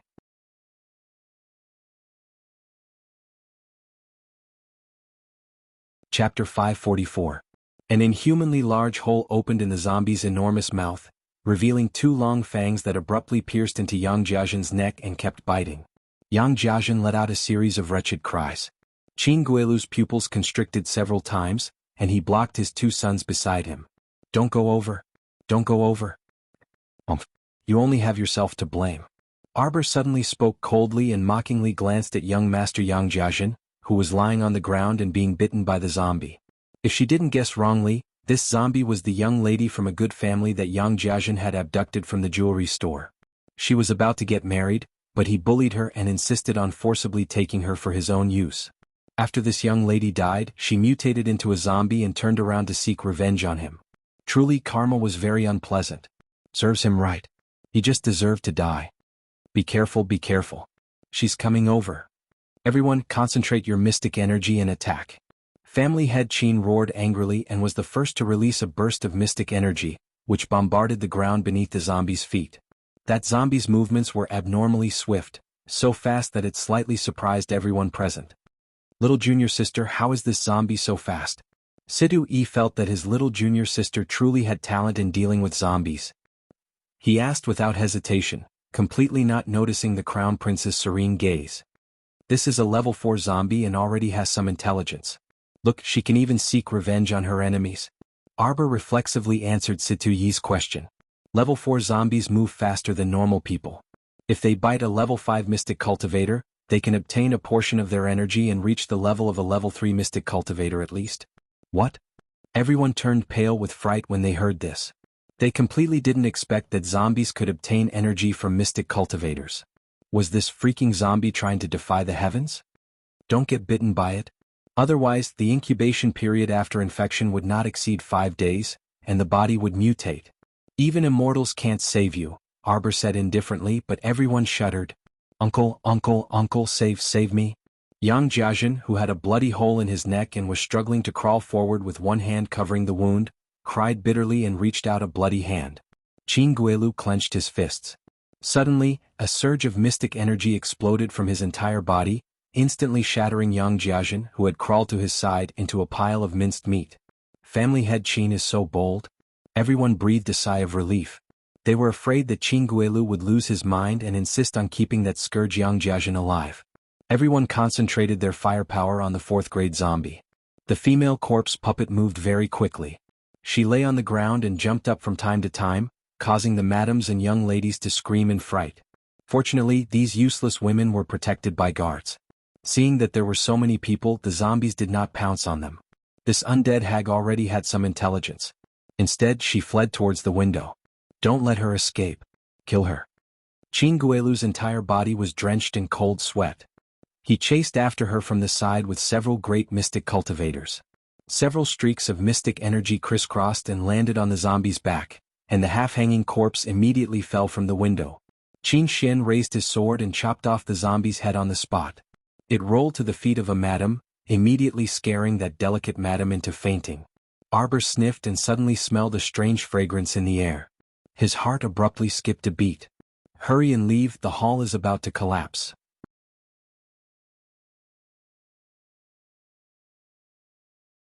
Chapter 545.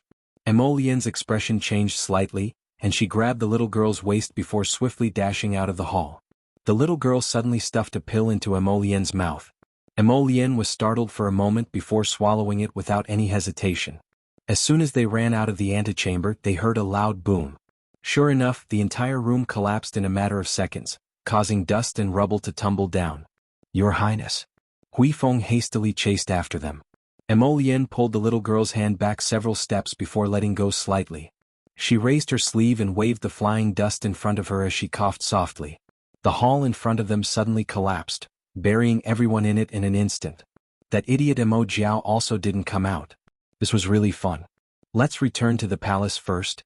Emolien no longer had the patience to stay in this foul Qin estate, so she reached out to grab the little fellow's soft little hand. Unfortunately, she caught nothing. When she turned around to look, there was no trace of the little fellow. The little fellow must have used that invisibility talisman to escape while he wasn't paying attention. Huifeng glanced around and saw wailing women and young ladies being helped out one after another, each of them looking miserable with their heads covered in dirt and blood. Huifeng turned again and saw the rage that His Highness the Crown Prince was forcefully suppressing in his eyes. He silently lowered his eyes and inwardly grumbled bitterly. Couldn't this little great aunt go along with their lord a little? What the hell was she trying to do? Why did she disappear all of a sudden? Let's see where you can run to.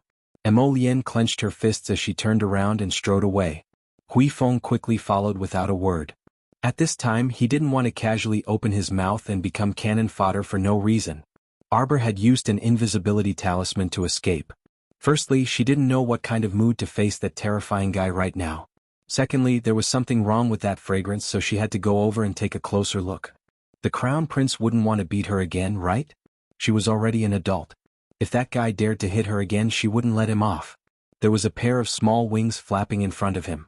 The black butterfly was fleeing very quickly, flying high and low in the air. Arbor's speed wasn't slow either, but it kept a certain distance from him. The butterfly left the Qin estate and flew out of the bustling streets. It fluttered into a desolate road and flew into a dilapidated courtyard. Well done. Tomorrow morning he will definitely be poisoned without anyone knowing. A wretched laughter sounded in the small courtyard. Really? Are you that confident? A cold female voice suddenly broke the silence in the courtyard. That person suddenly turned his head, his large and small eyes widened in shock as he stared blankly at the little girl who had just stepped into the courtyard. Arbor's cold gaze fell on him. This person was a dwarf and was extremely short. She had never seen him before. He had a triangular head and an extremely ugly appearance. The main thing was that his eyes were big and small, and his eyebrows were one high and one low. His entire face looked extremely unbalanced and it stung her eyes. Stinky girl, there's a path to heaven but you don't want to take it. There's no door to hell but you insist on barging in. Since you've come, then stay here. The dwarf's expression was sinister as he abruptly stretched out his hand. Countless black-winged butterflies flew out of his sleeves and swarmed toward Arbor in unison. You dare to show off your insignificant skills in front of me? Arbor sneered and waved her sleeves, sending out a wave of medicinal powder. The group of black butterflies in the air desperately flapped their wings and fell down together.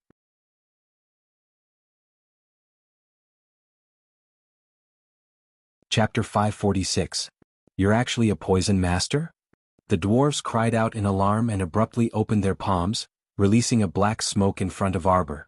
You dare to harm people with your level of poison? Arbor coldly shouted and abruptly dodged the poisonous smoke. The dwarf's eyes contained a poisonous glint, and he cackled strangely, Little miss, you're still too inexperienced. Do you think that you can dodge my poisonous smoke as you please?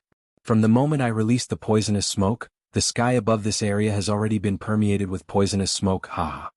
Halfway through his words, the dwarf suddenly clutched his chest and widened his eyes in horror. He abruptly rolled on the ground and started to convulse. A layer of frost swiftly covered his face and limbs, and even his eyebrows were frozen. His lips kept trembling and he couldn't speak due to the terror in his eyes. You're about to die, Arbor icily said as she brandished a shiny dagger. Guess how many bloody holes I'll poke in your body before you identify the mastermind? The dwarf's originally hideous face was now completely distorted. He glared angrily at Arbor, and his teeth chattered as they made gurgling sounds. Are you very curious as to why you were poisoned? Arbor lightly tapped the dwarf's face twice with the dagger in her hand, and her lips curled into an icy arc. You can go to King of Hell's palace and ask for a clear answer. Speak, which stinking ditch is Shantian Prefecture's Luigi hiding in? Ah? The dwarf hesitated for a second before two bloody holes appeared on his body.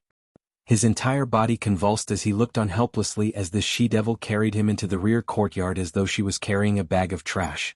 On a row of walls in the backyard, countless thin cocoons were hanging. They were shivering softly in the wind. It seems that the poison-tailed butterflies you nurtured are already quite effective. What do you say if I feed you to them? Arbor icily spoke without the slightest warmth in her eyes.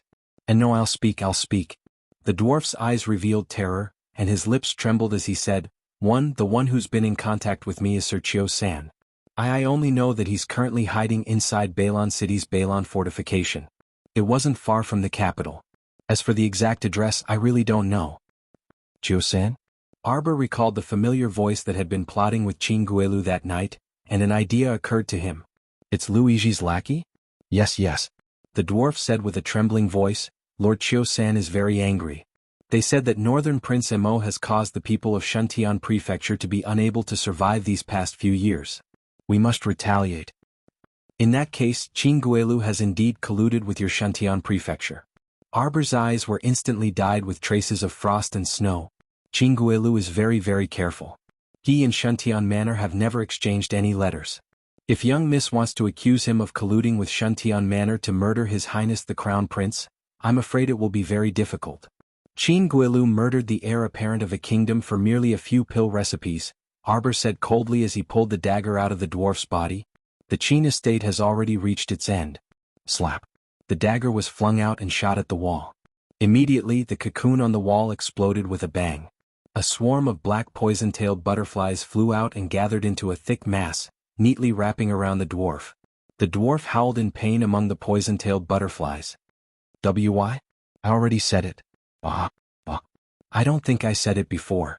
If you confess honestly, I'll spare your life. Arbor replied with an indifferent expression.